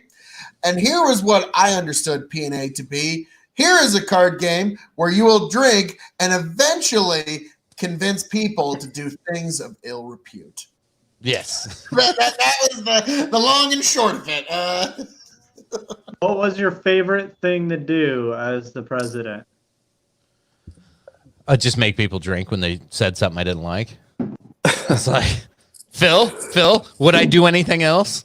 I was about to say, because you can't make me drink, you mute me when I say something you don't like. No, I'm a control freak. What can I say? You a control freak? No, not a West. I think mine was either if you swore you had to put your head down or the in my pants game. In my pants got fun sometimes. That's an old one, though. I bet it did. And does this youngin' here even know what the fuck we're talking about with Presidents and Assholes? Are you pointing at me? No. Or him? No, they're not. He's talking about way me. over. I have no clue. Dude. Yeah, this is a drinking card game that people of my age group used to play when I was about 16, 17, 18. I never played it. I kind of found it silly. Let's just say I was part of a different recreational culture. That'd be the easiest way of putting it. And I just didn't really play that game much, but it was a big fuck. Like, I know this is gonna sound ancient to you, kid. It was a big fucking deal in the late 90s, let me tell you. Yeah, all of my roommates, they play a lot of drinking games involving cards, but usually when we have people over, beer pong is our immediate game. Also, most of the time we don't even play beer pong. We just play normal ping pong. Like, we have tournaments set up in our basement now. And I remember me and my roommate, we made our own little medals for it too. Like undefeated beer pong champions of 2019 North Lincoln. And it was odd, because I would go to places in public and I would see people that I've seen at parties and they were like, aren't you that beer pong guy? And I'm like, oh my God, I'm famous. I'm literally famous now. This is what I've That's been not what you want working to get towards. famous for. But okay. This is what I'm working for. Mom, Dad, I made it. Gentlemen, Come on, guy. gentlemen, Yes. coronavirus. Ah, you You bastard. bastard. And you know what? What's your To top other one? that one off, I was taking a drink as you said it, though. Does that? Oh, okay. It counts, but now you got to drink another one because Sir did. Coffee It's like coughs a lot. I'm just really hoping I don't go through this whole fucking bottle like I did that Dalmore Then last don't, time. you fucking silly fool. Tucker, if you 12. Yeah. cheap candy, man, here you go. Whoa. Too many. What is that? Christian Brothers brandy. I've seen Gross. that before, but I've never had it. How many children has that bottle molested? Well, this is only something I had. Oh my God. It didn't say Catholic brothers. Oh, that's fair. You know, I think it's 12 years old. So, real quick, last time we did the live show on Saturday, or was it Wednesday? I don't remember. Wednesday, get drunk. I started drinking this when it was full. By the time we ended, this is what I had left of the Dalmore. Jesus. That was a rough night, folks. Yeah, I was hurting. No, that was Friday. Was it Friday? It was either Wednesday or Saturday. I don't know. Good old Well, Hennessy. Last night was Friday, sir. That's on Saturday. I don't know. I've been drinking a lot of scotch and whiskey lately, so they all just blend That's together. super. Every day's the same anymore. To me, if you're gonna drink brandy, do it right. I love cognac. My evening before bed drink, if I can't get to sleep, is about 50 milliliters of cognac on the rocks with a dried mango slice. And after that, I'm off to sleep. Yes, But, Bernie, it is Yeah. Bernie, it is 10:04. That's what time it is. I have a feeling she's Bernie, I have a feeling she's got another I just- comment coming. No. Damn I it. had to take a little brief pause because they came out of the bath and I had to brush my kids' hair, and that's like an act of Congress to try to do. Agreed. So that was my little my recess. Yeah, Dalton. And now I saw they're Dalton trying to had, stay up later. said Dalton had sent me this in Messenger too. Presents and assholes with beer being magically grabbed from the downstairs window. Fondest memory. So we had those egress windows that like you could like jump down into, and in the winter it'd be snowing, so I'd like hide my beer in there because it kept it cold. It was like my own personal fridge. I just open a window and grab my beer out, and it was nice and cold. So yeah, good times, good memories. And oh, Bernie says no, it's not 10:04. Guess again, guys. What time is it? Anybody want to respond? 10:05 now. It's time for It's time for her to make that comment. I was gonna say it's time for Bernie to go to sleep. That's what it is. It's time to It's drink. COVID time. It's bedtime, Bernie. Yeah, Damn you. I just jumped the gun for her because I know that's what she's gonna But type. honestly, it's time and essence. Now, Jimmy, with that bottle of brandy you got there, and also you, Mr. Young, in there, if you got yourself a really good bottle of brandy or even a bad bottle of brandy, what I recommend is you turn it Bad into a bottle. cocktail. Classic cocktails called the sidecar. What you do is you take a half ounce of lemon juice, half ounce of triple sec, and then you take 1 ounce of brandy, add ice, and it is one of the classic cocktails. So all you need is some triple sec or any kind of fruity liqueur, and you need some lemon juice, mix it with your brandy, and you're one of the classy motherfuckers that mix up a classic cocktail. I'll have to remember that. I've What was never that had called? a The cocktail train wreck? before. And it's called the sidecar. It was I invented. Oh, I knew thought it. you said train I wreck. only put I fucking knew it. She otherwise- spelled it wrong, Bernie. so we don't have to It's drink. Modelo time, fool. Well, Dalton's here. So Modelo. Dalton's in the comment section. It's Modelo time, fool. Chicken. She spelled it wrong, so we don't have to drink. This is what I was drinking earlier. Gross motherfucker. Yeah. See, all of my roommates, they drink Tito's vodka. The It's good only, stuff. the only time I This do is vodka is when I'm making like I'll do like Bloody Marys with them. I've done a couple of like martinis with them, but that's about it. I don't go through a lot of vodka. If I use vodka, it is Tito's handmade vodka. And the main reason is because I'm a corn farmer, and Tito's handmade vodka is 100% corn triple distilled. So to me, I'm supporting my own industry. So if you want to support your local corn farmer, bottle of Tito's is a good way to do that. So, I'm not a big fan of vodka, make but it at I've the never had a ethanol problem plant. with Tito's. I've always liked it.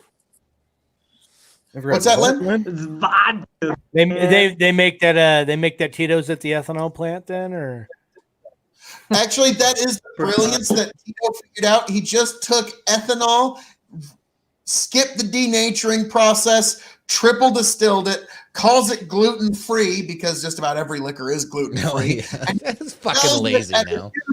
It's a brilliant business model. They just took ethanol, triple distilled it, didn't denature it.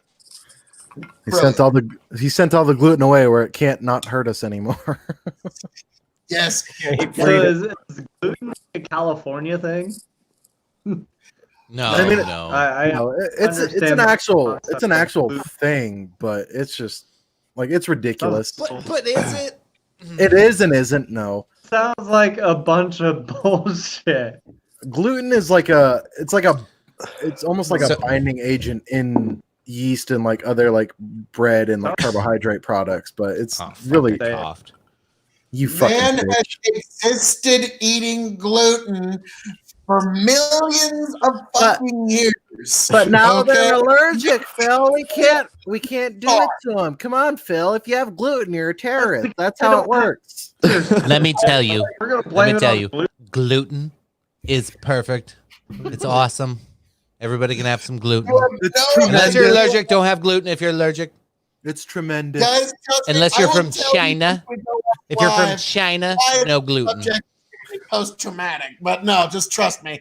Yeah, mankind has eaten and survived with gluten in its diet from millions of fucking years, and suddenly in the year of our Lord, Fake news.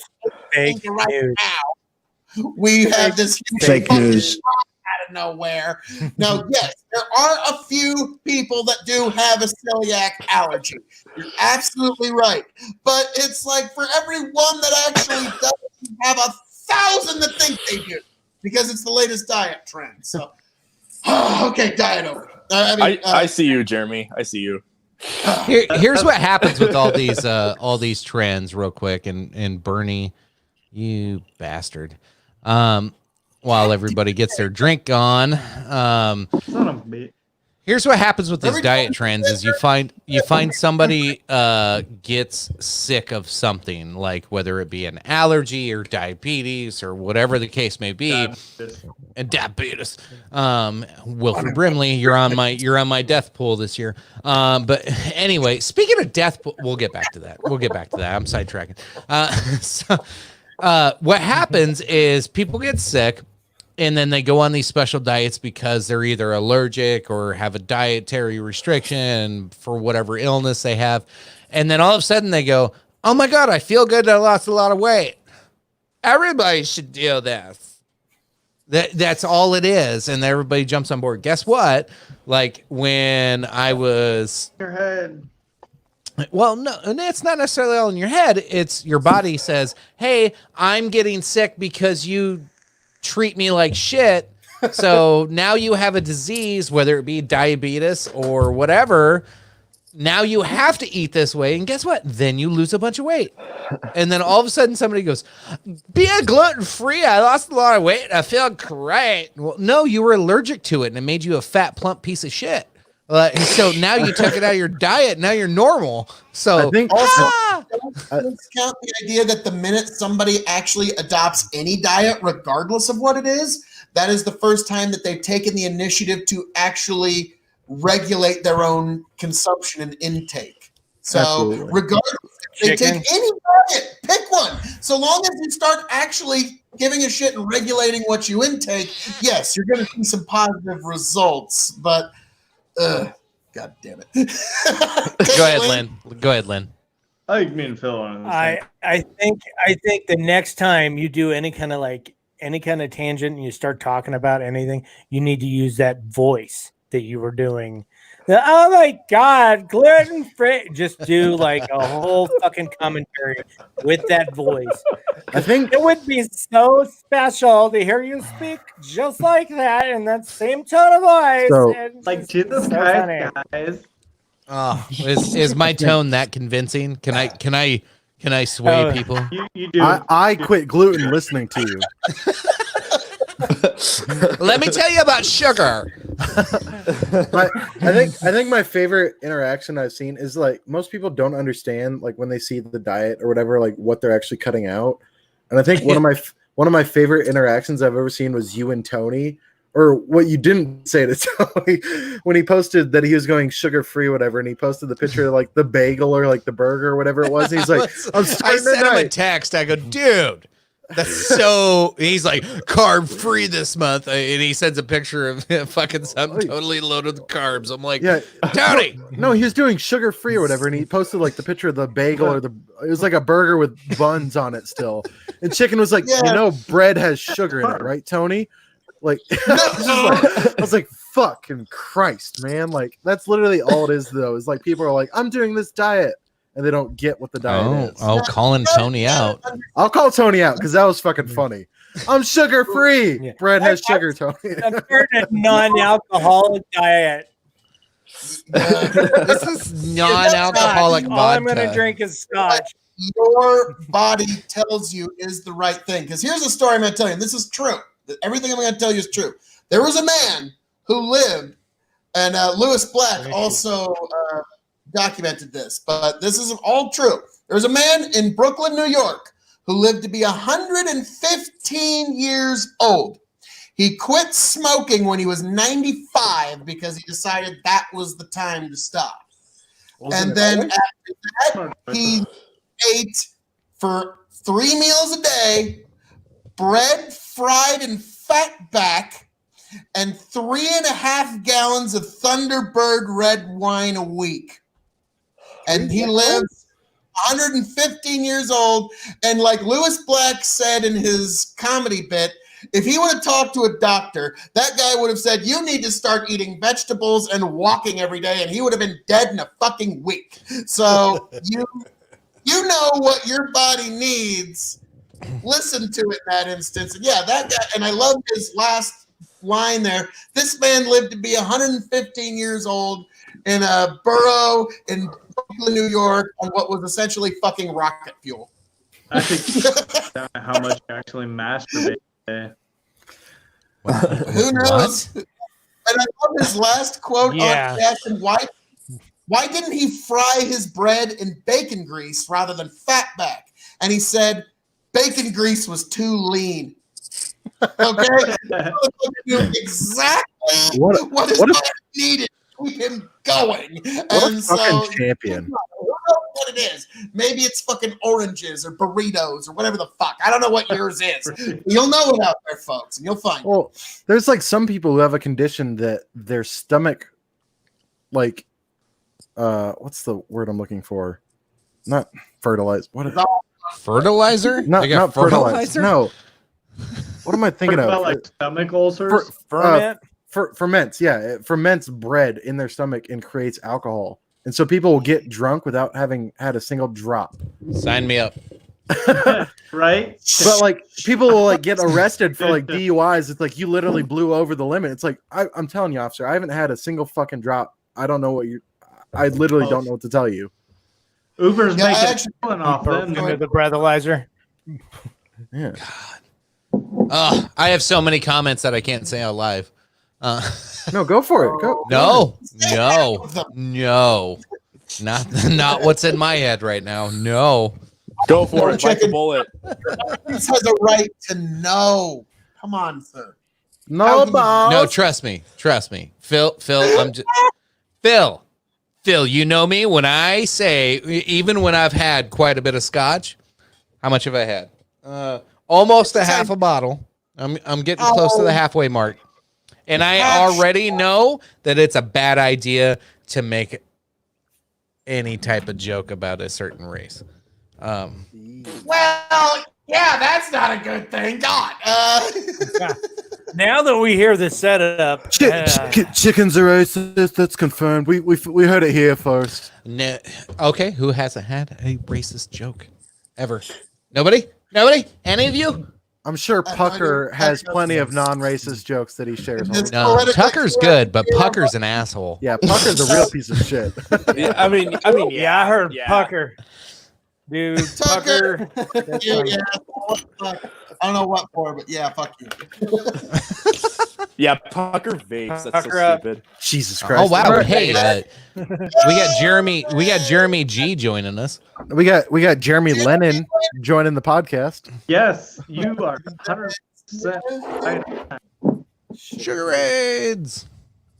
That's you two. Sugar AIDS. All the way over there and then down here. Hang on. No, I always leave these at work, and then every time Tony gets on with his shades, it's like, fuck, I need mine on. Well, that's why I called you Jeremy G. Hang on. Call me Dave. Oh my god. Okay, we're getting out of hand here. What? He's not okay. It's all in He's hand. not. But yeah, Jeremy, I actually hate to say it works for you. You've got the kind of head shape where round glasses actually compliment you. Me, I got a round head, so it wouldn't look good on me at all.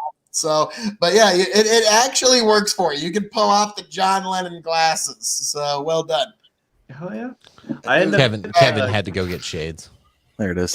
I forgot my headset was plugged in, so I pulled the charging stand off. Oh, Jesus. Doing a shade night. Oh, yeah. I left my shades at the farm, so I can't put them on. These Well, are I script. That's the best part. what is it here? I believe this is the right one. I Oh, got the God. I got the What'd you Kirk say, honey? I got the Kirk Hammett wig, dude. Nice. It's more like Flash. Or Yeah. with his Hey, when he had the puffy. Hey guys, welcome to the show. It's Pucker. Yeah, this is Pucker made it. this is Hey, Puck. This is Pucker's true form. Pucker, good to see you, bud. Welcome to the stream.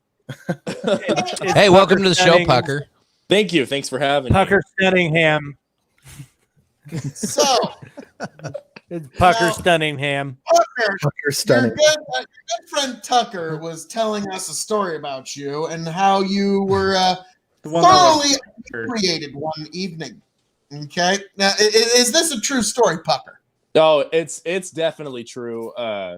Like it was a crazy night, and Tucker was influencing me to do everything. So you know, But it's kind of his fault. It's kind of his fault. A little peer pressure. Yeah, I Oh. promise. you are attesting right here, right now, Pucker, that your good friend Tucker has never nary engaged in any devilish activities of underage drinking. Yeah. Not No, at all. Not at all. I'll put it to vote. Definitely. Thank you, Pucker. Thank you. I'll put it to vote that I guarantee Tucker has tried to talk Pucker down a few times. Isn't that true? Maybe not. I don't know. Oh, Pucker Stunningham. Hey, Kevin. Hey, Kevin. I like this kid. Yeah. What's Kevin, up? are those Ray-Bans? No. What are they? Oakley's. I like how you're looking down at him. Yeah. Like he's like right under you. Come on, go Hey, over Pucker. You don't want to know. Pucker. Don't look. Don't look over here. Dude, these Okay. actually Yeah, went it's through good. the dryer, and they're actually in good condition for going through a dryer. Just got a chance Not to too bad. tune in. KOE sent me the link. This has been the best 3 minutes of sunglass entertainment I've had in weeks. Aviators all the way. Absolutely. Let's take a vote. Yes, let's take a vote. Who's wearing them better? We got. We only got two. Linen. Let's take a I, vote. Black one. Dylan don't even know where mine are. and Kevin Shades. Let's take a vote. Is Kevin, Jeremy, or Tony wearing better? Tony's not even here, but we'll give him mention He's the because I have to give my co-host his, as the co-star, the supporting actor of the Revolutionary Wrestling Podcast. I got to give it to Tony. I have to, Hey, and also gentlemen, Farm Up. I'm claiming. Hold a sec. Hang on. Hang Farm on. Up. Welcome Hang on. to the show, sir. I'm- We're having ourselves a lovely evening. I'm claiming collusion Yes, between baby. Phil and Tony. collusion. Oh God, here we go. Now it's- You kind of got that Jurassic Park feel to you because you got the baseball cap on right now. Yeah. Clever girl. If you need to see Tony with his, I got a small clip here. Tony Like I being said, all Brock sexy. Lesnar is definitely not Tony. I don't know why you're. No, putting no, that it's picture it's in the middle here. Sorry. It's just Tony the is folder like I found the it in. Nebraska version of Batista. So I surround Tony by like big, muscly arm men, and then this is a ploy to promote the page because I got the big buck in entertainment. I'm telling you about Spotify. I show American flags and patriotism, and Marco. then wrestling, and then Tony's in the middle. And All right, who you aviators. voting for? All right, we'll back out. Now, Hey, yeah, Tony or you these three entry- guys down below? Those in the audience, tell me, Can who we do wears them polls better? on here? Do we have that technology yet? Dakota's giving his vote to We Jeremy have a G. Jeremy G. That's Jeremy, fun. Dakota, you, what's it Dakota. like to suck some fat already got Jeremy your dick? Jeremy, Ah, sorry. damn you, Bernie. Yeah, I took my drink for that already. I saw it. Bernadette's. You're gonna make me go Bernadette, through. you should vote in your son-in-law for the best aviators. Good Well, night, that'd be- Bernie. That'd be false voting because it's not true. False. Fucking true as Kevin fucking true definitely can did be, best child. policy.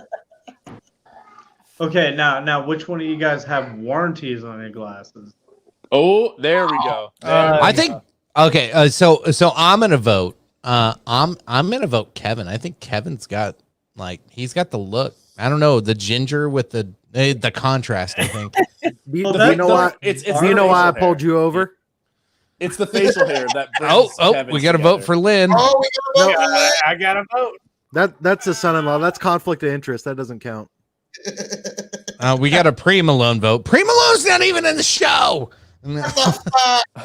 I think he's just Free- calling Dakota out. Malone. I don't think he's trying to vote for Dakota. I think he's just calling him out. With Yeah, that probably. hashtag. Hey, I just had to Free make sure Malone has Pre-Malone a, made it on. he has a conflict of interest too because he likes to. There you go, he likes Bernadette. Jeremy. Vote for yourself. That's more Oh, simple than voting for Lynn.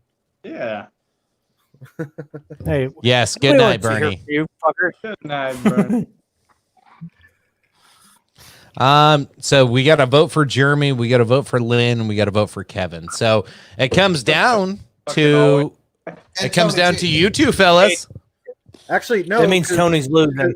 Because Phil voted for Tony. So Oh yeah. Oh, Phil yeah, he voted for did. Tony. So that leaves it to Tucker, You he's the and- tiebreaker. Oh, dang. Oh. A lot of Now, pressure. Tucker, may I just have a volley, sir? Clearly, the cast All of the of Revolution you. podcast, All of you. guys Well- are stylish folks, and in all Well, of hey, so Tucker Just keep needs to vote, and so does Pucker. Yeah. Oh Tucker yeah, you and get two Tucker. votes. That's fucked up. Why does he get two votes? He doesn't. Well, because- him and his friend Pucker get a vote. It's not two votes. Yeah, Tucker Cunningham We Yeah, will needs to vote. we will collectively put our votes together. And Pucker already told me his, so I guess it's time for me to say mine. I think I really just have to give this one to Kevin. It has to go to Kevin. I'm sorry. It's the facial hair that ties it all together. I think mainly is what it is too. Like you look like I wouldn't know how to explain it. Yeah. Maybe I shouldn't have shaved and left. Someone mentioned Super Troopers. Clearwater Revival plays. Mother of God. How dare you! You look like I'm you never should be wearing these bitches again. with a name like Crazy Six or something like that. Like, Lynn just All right, threw his let's reel sunglasses it in. away. Let's reel it in, folks. Lynn just threw his sunglasses away. That was confirmed. He lost. He's like, fuck this. Fuck these aviators. All right. What topics do you folks want to finish up with? We're 2 Okay. hours in. this was a joke topic I wanted to present earlier, but now we got us all together. This is just one that it's kind of funny, but Oh, all right. We going down that road? Yes, we are. Now, Let's do folks, I want each of you to give who do you think is the actual, who's the person? And you can give a funny answer, you can give a serious answer. Who do you think is the actual head of the Illuminati? Yes, we're going there. Who do you think they are? Who? Put a name to the face. Who wants to go first? If nobody's quite comfortable yet, I'll go first to set the tone. Who do I think it is? I got my eyes on you, Tom fucking Hanks. Yes. Head of the Illuminati, Tom Hanks has Hollywood making him look like he's just squeaky clean. I got my eyes on you, motherfucker. Yeah, all in the shadows. All look at me. I'm Tom Hanks, and I've just got so much credibility Hollywood's giving me. Yeah, eyes on you, gentlemen. Here. I'll go next. All my conspiracy circles are saying Bill Gates right now. Damn it, He- that's the he's- one I was gonna say. He's like buddy with Fauci. He owns a patent for COVID-19 drink. He was on Uh, Epstein's plane. Who was the name you said? He was on Epstein's private jet. Yeah, and he molested children with Epstein. So yeah, I'll go Bill Gates. Well, just got allegedly. Real quick. Yeah. All right. Anybody else want to tackle this motherfucker? Who's running the Illuminati? Tucker. Who's running the Tucker? Illuminati? I think I was just thinking about my answer. I think I'm gonna have to say Kanye West. Kanye? Kanye is the head of the Illuminati. There is no doubt. There is no doubt in my mind that it's him. It just like if you truly think about it for long enough, Because he's a makes gold perfect. digger, but really he's just a crazy. He's such an interesting person. Like everything about him, it's like Is that why he went religious on his last album? Kanye. Yeah, maybe he was forced. Maybe he was forced into stuff. I don't know. Like, why did he make a gospel album all of a sudden? Why do some people say he's like a fantastic musician and like the other half just says that he's horrible? I don't know. It's all scattered. I feel like he's really running something that we don't know about. Oh, wow. Absolutely. I like Grow the Farm Up's comment hero. Come on, do you honestly think that somebody is crafty as the leader of the Illuminati, if you believe in what they have accomplished, is stupid enough to let their name ever be uttered in public? Good point. Good point. Very well done, sir. Well done. Way to kick my joke right in the balls. But yes, very, very good. Good. Well, I That's mean, probably more close to truth, but believe. I still got my eyes on Tom Hanks. He's got my eyes on you, motherfucker. So now, I think it could be Ryan you Reynolds. want to tackle this shitstorm. Wait, who did you say, Jeremy? I think it could be Ryan Reynolds. Ryan Oh, Ryan Reynolds is leading the Illuminati. What if it's Phil? It's probably Phil. Wait, hold on. Motherfucker, My wife was part of the Freemasons. Oh shit! There we go. We got potential, but no. Well, I would never reveal the fact that I'm the head of the Illuminati. I mean, I'm not the head. My of the wife was the queen. I have for a the special guest, Freemasons. Chicken, and you blocked my camera. Well, I thought you were getting yelled at by your No. dad, so I came had to go in caution. He came to see. All right, hey, welcome, All right. Jared. Jared. Up there, chicken. Hey, buddy. J-Rad. J. Rod, What up? We got a Ask your dad. Ask your dad who runs the Illuminati. Who do you think is the head of the Illuminati? Oh, he's gonna say Ronald Reagan. He doesn't give a Still shit. alive. He's gonna say your mom. He's the head, he says. Oh, we have our answer. We have our There you go. answer. Hey, Which he is fucking does Colonel international Sanders travel. Yeah, well, Wait, he I don't- flies okay. under the radar enough. Is your Okay, betting I source. have a new answer. I don't know how many of you will get this joke, but I think Greg Balzer is the head of the Illuminati. I don't understand. Do you guys know the Balzer We're family not in Geneva? 7. No, Balzer. Balzer, yeah. Okay, Yeah, like I- Laura I'll- Balzer's family. I'll go into a little more depth with this. So, the Balzer family, Ben Balzer, he was in a few grades above me, and we used to have our like church youth group at their house, and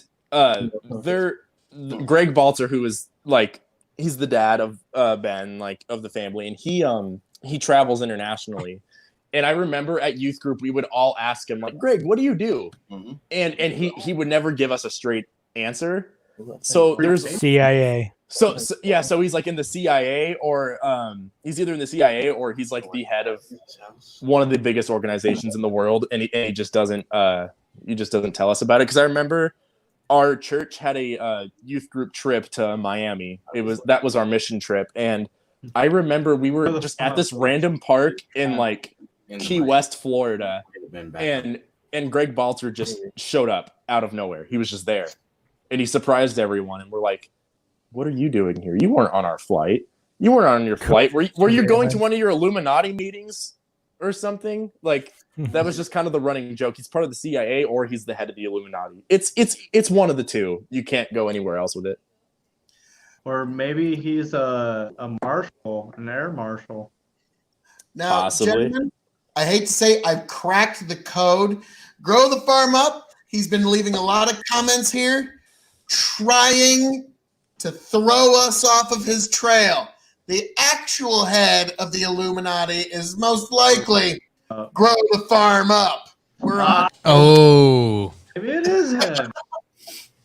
He's All like, right, he's so these dumb all right, motherfuckers. here's don't chicken. realize Chicken, me. you're not gonna like me on this one, but my theory is that Steve Jobs didn't die, and he just went underground, and he is the head of the Illuminati.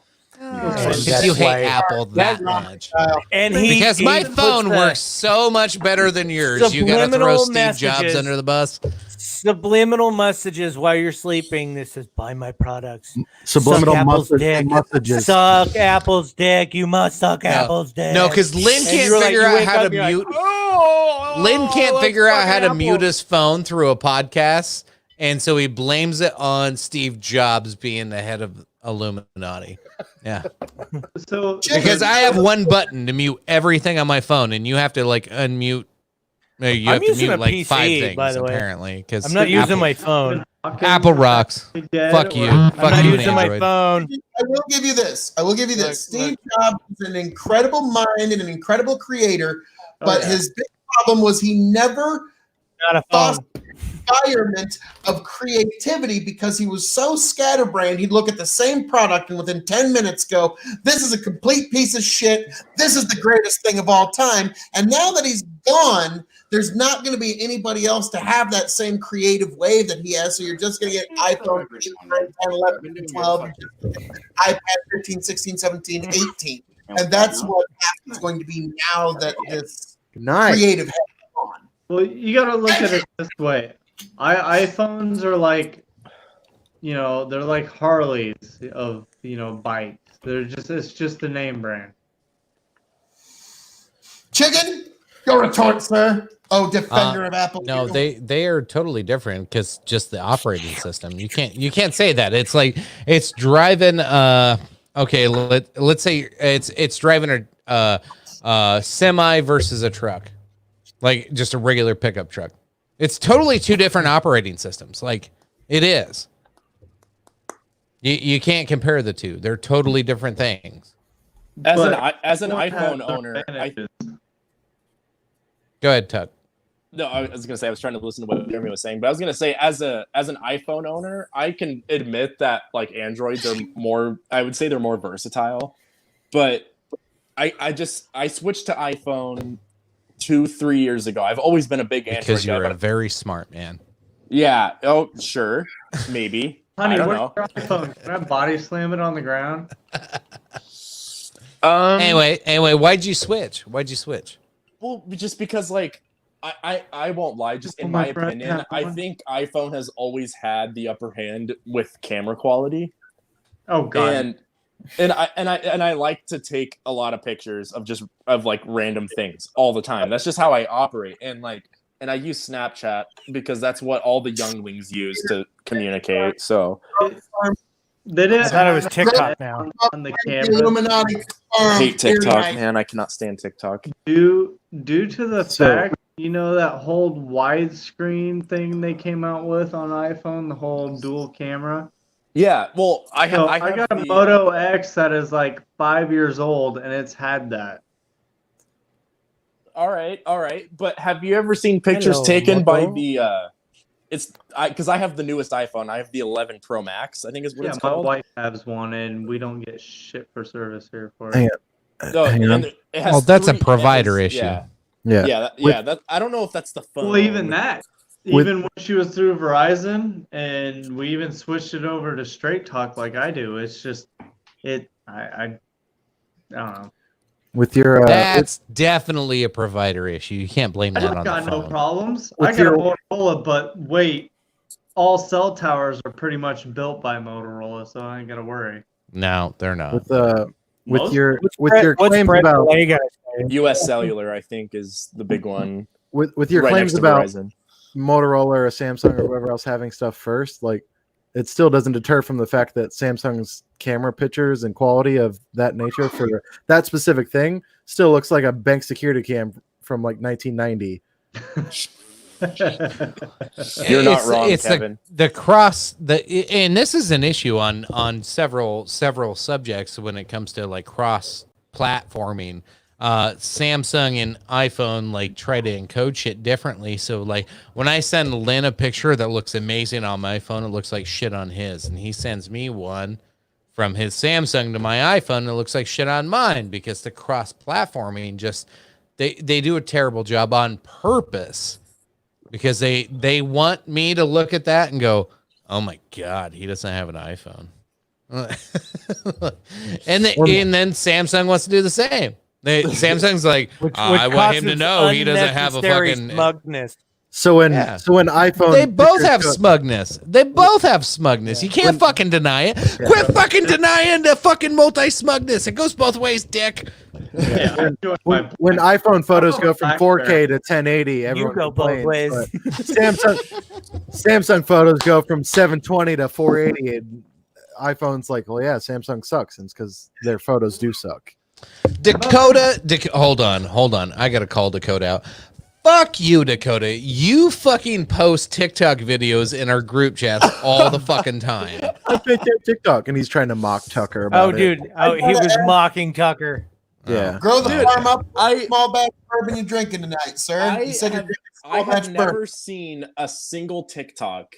I have never seen a single one that I've genuinely like thought about in depth in my head, and I'm like, hey, that's funny, or hey, that's clever. You haven't watched very many then. They're all the same. They're all the same. Oh, I like the ones that mechanics do, where they like show you tearing apart shit, and they do it within a minute, and they add sound effects and shit. That's kind of cool. And then when you see a lot of shit that's fucked up, now like on Just this watch episode, Shredder shit videos. sucked up. I like the ones where they like take this journey of how great everything is, and then at the end they show you something terrible, like and you don't expect it. It's great. I think those are fun. Cause I'm dark. No, but the random asshole just dancing, or they'll come up and say, "Hey mom, how many likes could I get on TikTok before you buy me a car?" I'll fucking flip through that. And shit like TikTok and a bunch of other viral videos has just resulted in kids like being assholes, and their parents are like, "The fuck is wrong with you?" Yeah.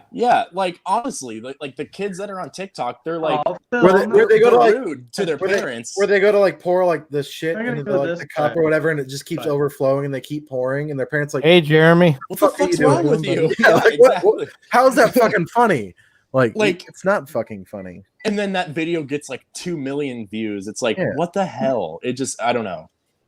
It's because that kid probably got beat after, and he's like, "Please view it, so I don't regret this forever." Yeah, exactly. He gets all of his friends to do it. All right, fellas, let's wrap this up. We're last thing we're going to talk about.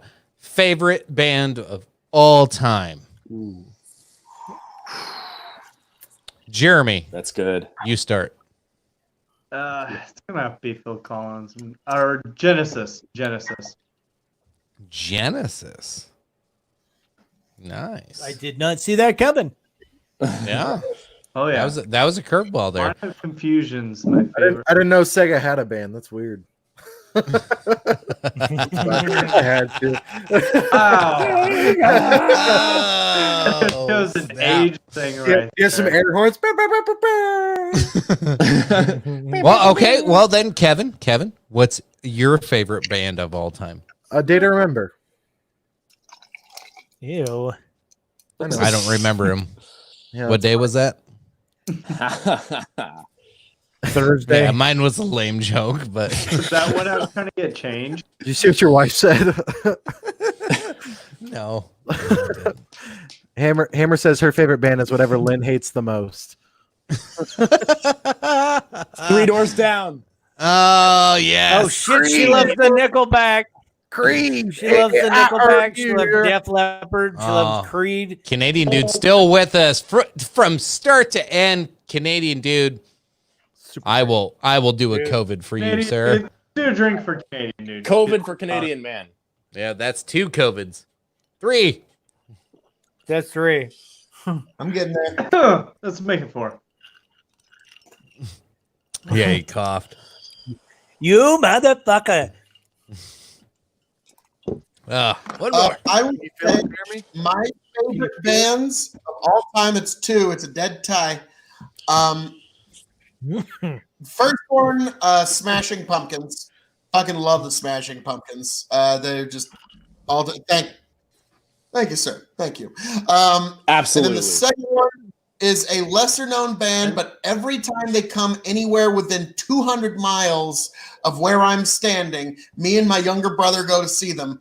The band Clutch. If you've never heard them, their album Blast Tyrant is, in my opinion, the best from start to finish album ever crafted in the history of rock and roll music. I know, very, very bold statement, but from start to finish, every single song is A+.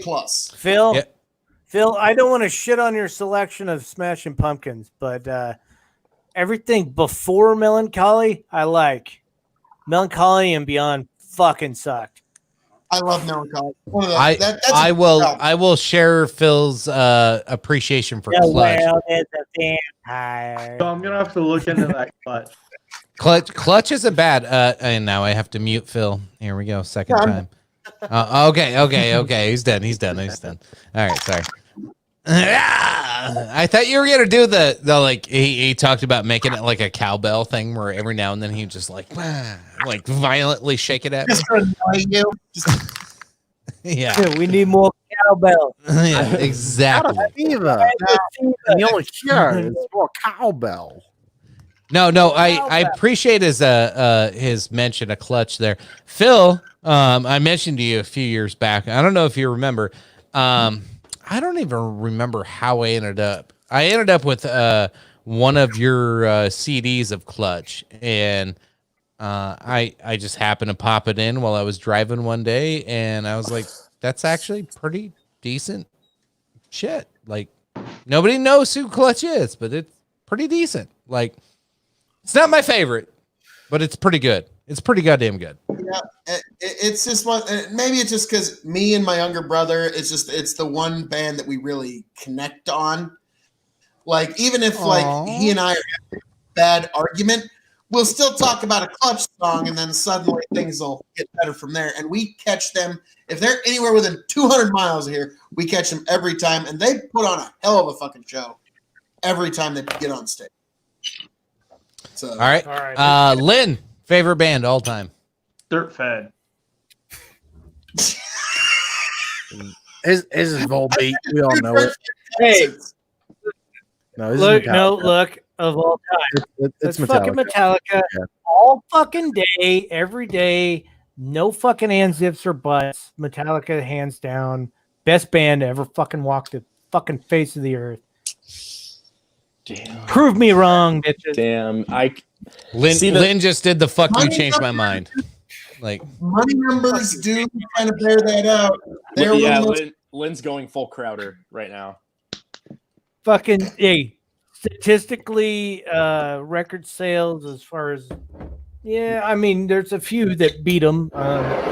Master of Puppets sold 6 million records in the first month that it was released. And they're still selling today. And they're still selling, yeah. Their whole fucking catalog is still selling every day. The Black Album has been on the top 500 for 20 some years. Gotta hear That's this fucking again. out.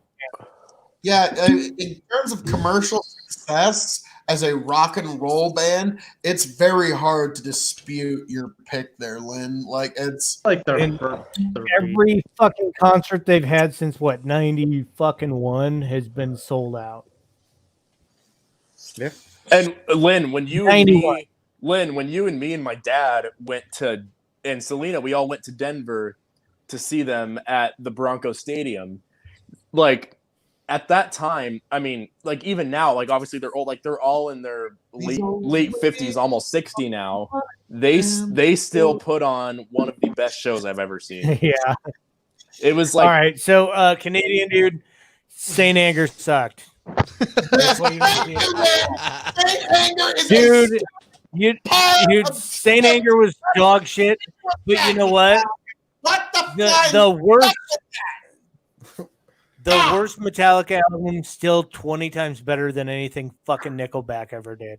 Oh, Oh, Yes, but it's sad that that one album is within striking distance of any Nickelback song. Is what makes it is what. Do you see my? see, Yeah, I have a defense You're for getting Saint yourself Anger. worked up there, Phil. I have a defense for Saint Anger. I really do. A strong Let's go, one. Tug. What is it? I feel you like love snare drum. See, yeah, well, okay, there's that. But the thing is with Saint Anger is the band was going through a really tough time. James Hetfield went to rehab for a year when they started writing it. Oh, he's been in rehab half his career. Yeah, you know what? That guy's in rehab right now.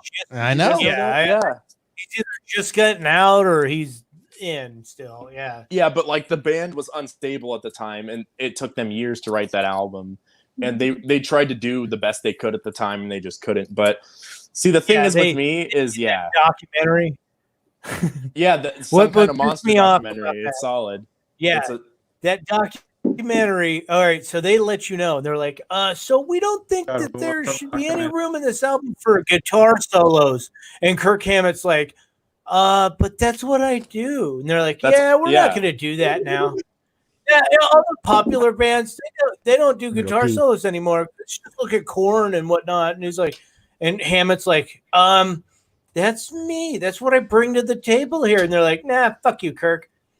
And the whole album doesn't have one guitar solo, and it was all Lars like, look what I can do. I play the snares. And that was it. The whole fucking goddamn album was just like, if Lars had the chance to fucking run the show, that's what the fucking goddamn album was Lars running the show. Fuck Lars, but hell yeah to Metallica. Always. Now, Tucker, this is what I would say to you, and I understand what you're saying, but like, imagine Leonardo da Vinci or Michelangelo and the marvelous masterpieces they put together, and then one day they have a hard time getting over their addiction to wine and Madeira, and they have this one finger painting that they just kind of put together between breakfast and lunch one day. And we're like, oh, and then look at this marvelous masterpiece that's just as good right next to all these other ones they put together. You can understand why, like, God damn, guys, you're some of the most talented musicians that God ever put on this green earth. What you're putting out, like that was my. Now I can understand if you're going to put out, but call it the B-sides. You know what I mean? Yeah, for sure. My one, like, they tried to promote this as a full-on album and a full tour out of it, and it was like, God damn it! Sorry. At that point, it was. So, like, I'm not saying I hated that album as a diss to Metallica. I'm saying I didn't like that album because they're capable of so much more. Yeah, no, absolutely. I agree. It's a shit album, but there's only one album I didn't like, and it was kind of more like fucking towards the thrash, like really emo-ish thrash. Like it was one of their newer ones. I wasn't a fan of it. I'm listening. You didn't like Hardwired or Death Magnetic? I'd have to say it was like at least three.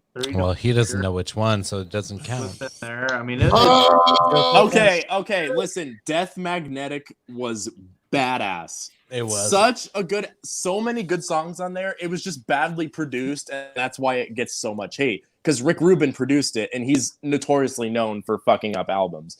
But Death Magnetic has some. Fuck you, Rick Rubin. No. Literally, yeah. But Death Magnetic has some of the best guitar riffs I've ever heard, like All Nightmare Long. It was, dude. You're right. You're right. Nothing goes harder than that riff. And the Unforgiven 3, they played that song at Lincoln when we went and saw them in Lincoln, and that was the first time they ever played that song. And I was almost in tears because that's one of my. I got it running through my head right now. Right? Yeah, dude. That song is just it's solid. Here trying to play my fucking Spotify to see if it plays some Metallica. I like Day That Never Comes. I think that one. Dude. Oh yeah. So like just the structure of that album, the songwriting itself was just like, I don't use the word genius a lot, but I feel like the songwriting was genius, like in their genre. Because that was the first concert I ever went to was 2008, their Death Magnetic tour with fucking Lynn, Travis, Chicken. I think it was me and I think yeah, me and you You're sat welcome. together. yeah, Kev. it was me and Chicken were together, and then I had to keep going and buying Dude, six when six you- beers at a time Oh, because I was my when drinking. when so you much. guys went to that concert, I was 7 years old, and Yeah. I remember begging my dad to You were let me pissed. go. I was like, I cannot believe that my Yeah. family's going to Metallica, and I'm too young to go. yeah, And my dad showed me. I remember my dad had an iPod, just like a little iPod at the time, just because like that's just all there was. Yeah, because iPods were a thing. Yeah, you get a iPods free were That's download fucking of the. aginess.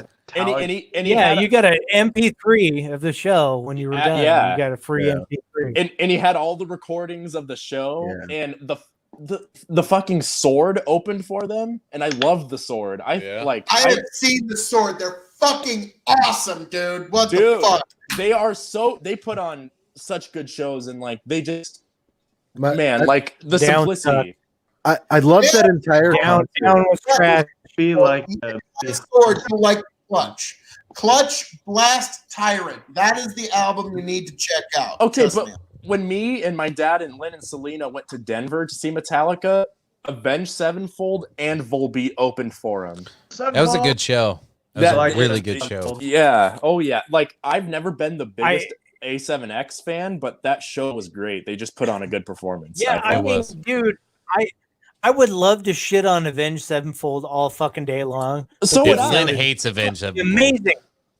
They sounded amazing. They did. sounded- They did shit, good. They sounded so good. Perfectly I mixed. want to give them props. The guitar, the I feel- drums, the singing, it was just the I did. performance itself was I feel solid. like the rap Avenged Sevenfold And gets honestly, because Avenged Sevenfold does the best cover for Pandora or Pantera. Pandora. I haven't heard what song Pandora. did they cover, Jeremy? Walk. Oh, okay. I'm sure that's good. Really? And it was actually by far. I mean, honestly, if it was any other band to do it, it would be them. I mean, Me and my roommate is a huge Pantera fan. He has like a Dimebag Fair. signature guitar and everything. And Pantera is second in my list. we've been learning Pantera recently just to try to jam to it. And we both just recently learned Cowboys from Hell. And that song is it's so fun to jam to, and it's a tough song. Like I'm not even gonna try that solo. But Cemetery Gates. Cemetery Gates is be- badass too. My second, first one would be Walk, just because like the first time I heard Walk, like I felt like I could break the fucking law. I could do whatever the fuck You were I just to. taking over. Yeah. Are we gonna watch this together? Do it. Oh no, I can't like actually play the Oh, sound. because I can only we'll play get the video. demonetized. Well, no, I'm not monetized, but they can kick it off for copyright. But I can show the video. I can't play the music. Is this the one in Germany? Or no. Right. No, this is their performance. It's actually pretty good. The thing I'll say about I get to listen to it. You guys can't hear it. So A lot of people give me shit for listening to them. the thing I'll say about Avenged Sevenfold getting like bad rap is because a good chunk of their songs all have the same kind of rhythm pattern and same kind of sound to them. Yeah. That's what most people don't like, is that the fact that it seems like they're unoriginal when they go to their new songs. That's But- the reason. Well, that's a the lot of reason people are why they shitting did on them, that, saying right? that they stole a lot of riffs from like 1980 anything fucking like metal songs from Yeah, the 80s. That's the thing. And it That's sounds shit. disturbingly like cheers, Justin. old school fucking Cheers, metal. Justin. But like Yeah, Avenged Sevenfold is go for the rape room. yeah. Avenged Sevenfold is good. It's just the fact that they have that same sound between all their songs. They're repetitive. That's Yeah, the problem. they're very repetitive. Well, And it's like the same with, porn. I mean, like Linkin Park, like, and a lot of bands follow that same kind of repetitiveness when it comes Oh, to going to new music. Park I love Linkin Park. Like, don't get me wrong. Like myself and Chester is one of like the greatest voices like of all time, and he's amazing. not just a greater voice. It was just how long he can hold his fucking. Oh, he could go like that which man can hold was a note. about- I think he actually fucking he was up there holding notes longer than average opera singers could fucking hold notes. And I don't know who won the glasses contest, but I think Jeremy wins it now because he's still wearing them. So Final vote. I bowed out, man. I won, so I took mine off. He's stuck in there. I- He's stuck Hey, in there. I'm voting for Jeremy too. I was All right, voted, Coop. so- Coop, you gonna play something for us? Like you got the guitar out and I could. This is actually my new guitar I was gonna show. It's a Fender Duo. Why'd I call him Coop? Jesus Christ, you 'Cause and your you're brother drunk? look alike. And I'm drunk. Yeah, you called me Coop. I was like, wait, what? Well, Coop did visit you guys. Come on, Tucker, play the song. Let's go. You got a whammy on there, or did you detach? No, there's no whammy on it. Unfortunately, it was cheaper You without got the the devil whammy. went down to Georgia. Come on. You gotta have some. It was Doesn't cheaper need a without the whammy. But Jesus Christ. Play something for us. Jam it. Really fun one. trying to think. I was trying to learn some more Rage Against the Machine recently because their riffs are really simple, but they just sound so good. Like I remember I re-listened to They're power chords strictly, aren't they? First Oh, one. yeah. Stairway. I can do aerials, but they're in a lower tuning. But I'm in like the close enough. Like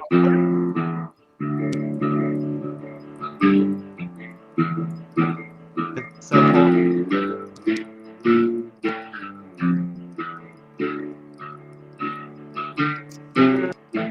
that's the aerials riff. But like they play in like System of a Down. They play everything in like drop C, which is a really low tuning.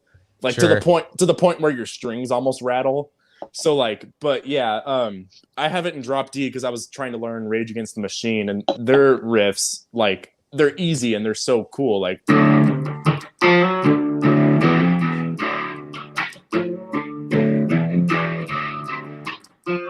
they just have really simple riffs that sound so good. So that's why I love them so much. Nice. So it's more a style. You like style. Oh yeah. You should do a little jackal. Do a little what? Some jackal. Do you even know what that band? Have you ever heard of? Do some chainsaw. I'm curious. Man, have you ever heard of the band Jackal? I'm curious. Have you ever heard of the band Jackal, Tucker? I've heard the name, but I don't think I know anything by them. Like, about Jackal. Yep. All right. Post podcast, we'll share it on there. Anyway, let's wrap this bitch up, and then Tucker. First, Who else had the good bands? Who did we leave anybody out yet?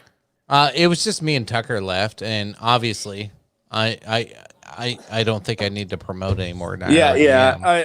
I see. The thing is since you both said that, I feel like I can't say Metallica now, but I would definitely say Metallica is my biggest like, if it wasn't for James Hetfield, I probably wouldn't have learned how to play guitar. So cheers. We got 3 Metallicas. Yeah, I remember when I was like 5 or 6 years old, one of my earliest memories of my parents listening to Metallica. I gotta give it to Metallica because when I was a kid, that was probably one of the coolest things was when my dad had that Ford Ranger and he was jamming out to Metallica in it.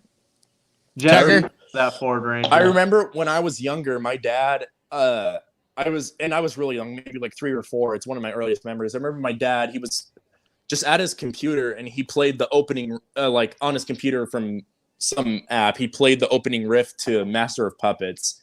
And I've listened to it so many times and I'm just like, my dad bought our first real nice guitar, which was a Les Paul Jr. And I remember just thinking like, that's what I gave my like dad. I would kill to learn how to play something like that. And like I just forced myself Your dad's to had learn that Les Paul Jr. for fucking years, buddy. Oh yeah, he bought it when I was 11. Can I just say this before we No, go? the Les Paul Jr. I think he got that from your from his grandpa. yeah, you're talking about like the SG style one. Yeah, the SG, yeah, the red one.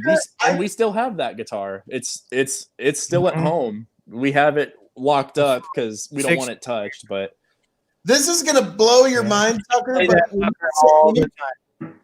when you tell me your earliest memory is something that came from a computer, when I was about 8, 9, maybe 10, I remember when a computer came into the house for the first time. yeah, So, like, it's kind of.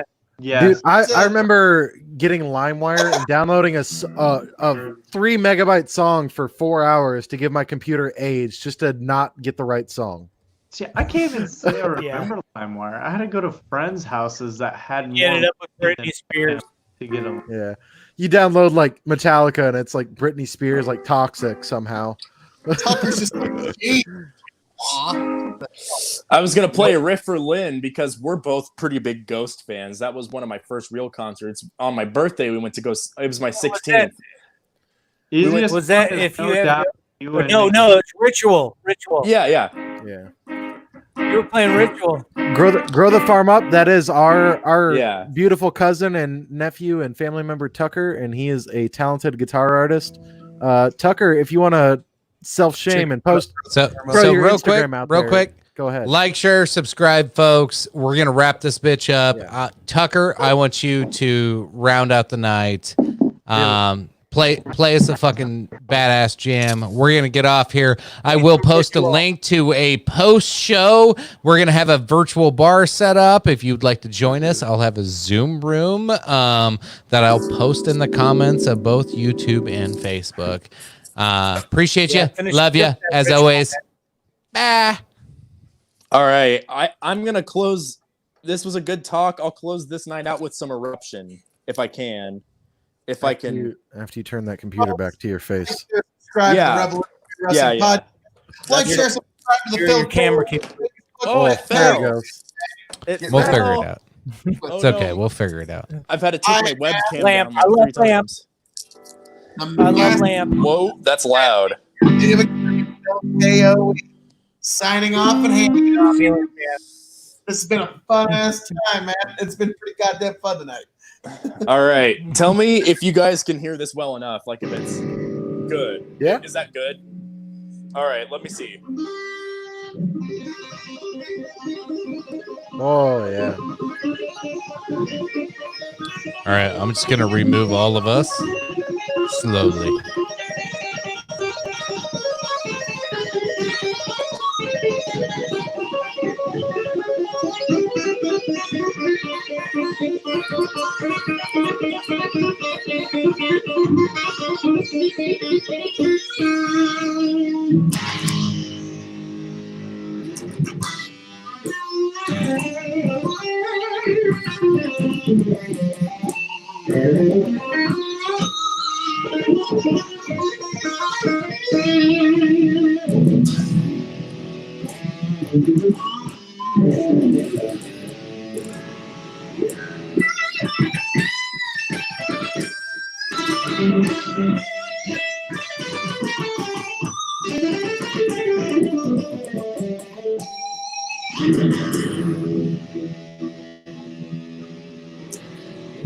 There's the closing riff for the night.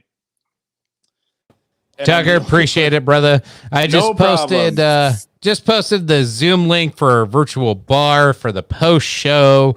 Feel free to jump in, join us.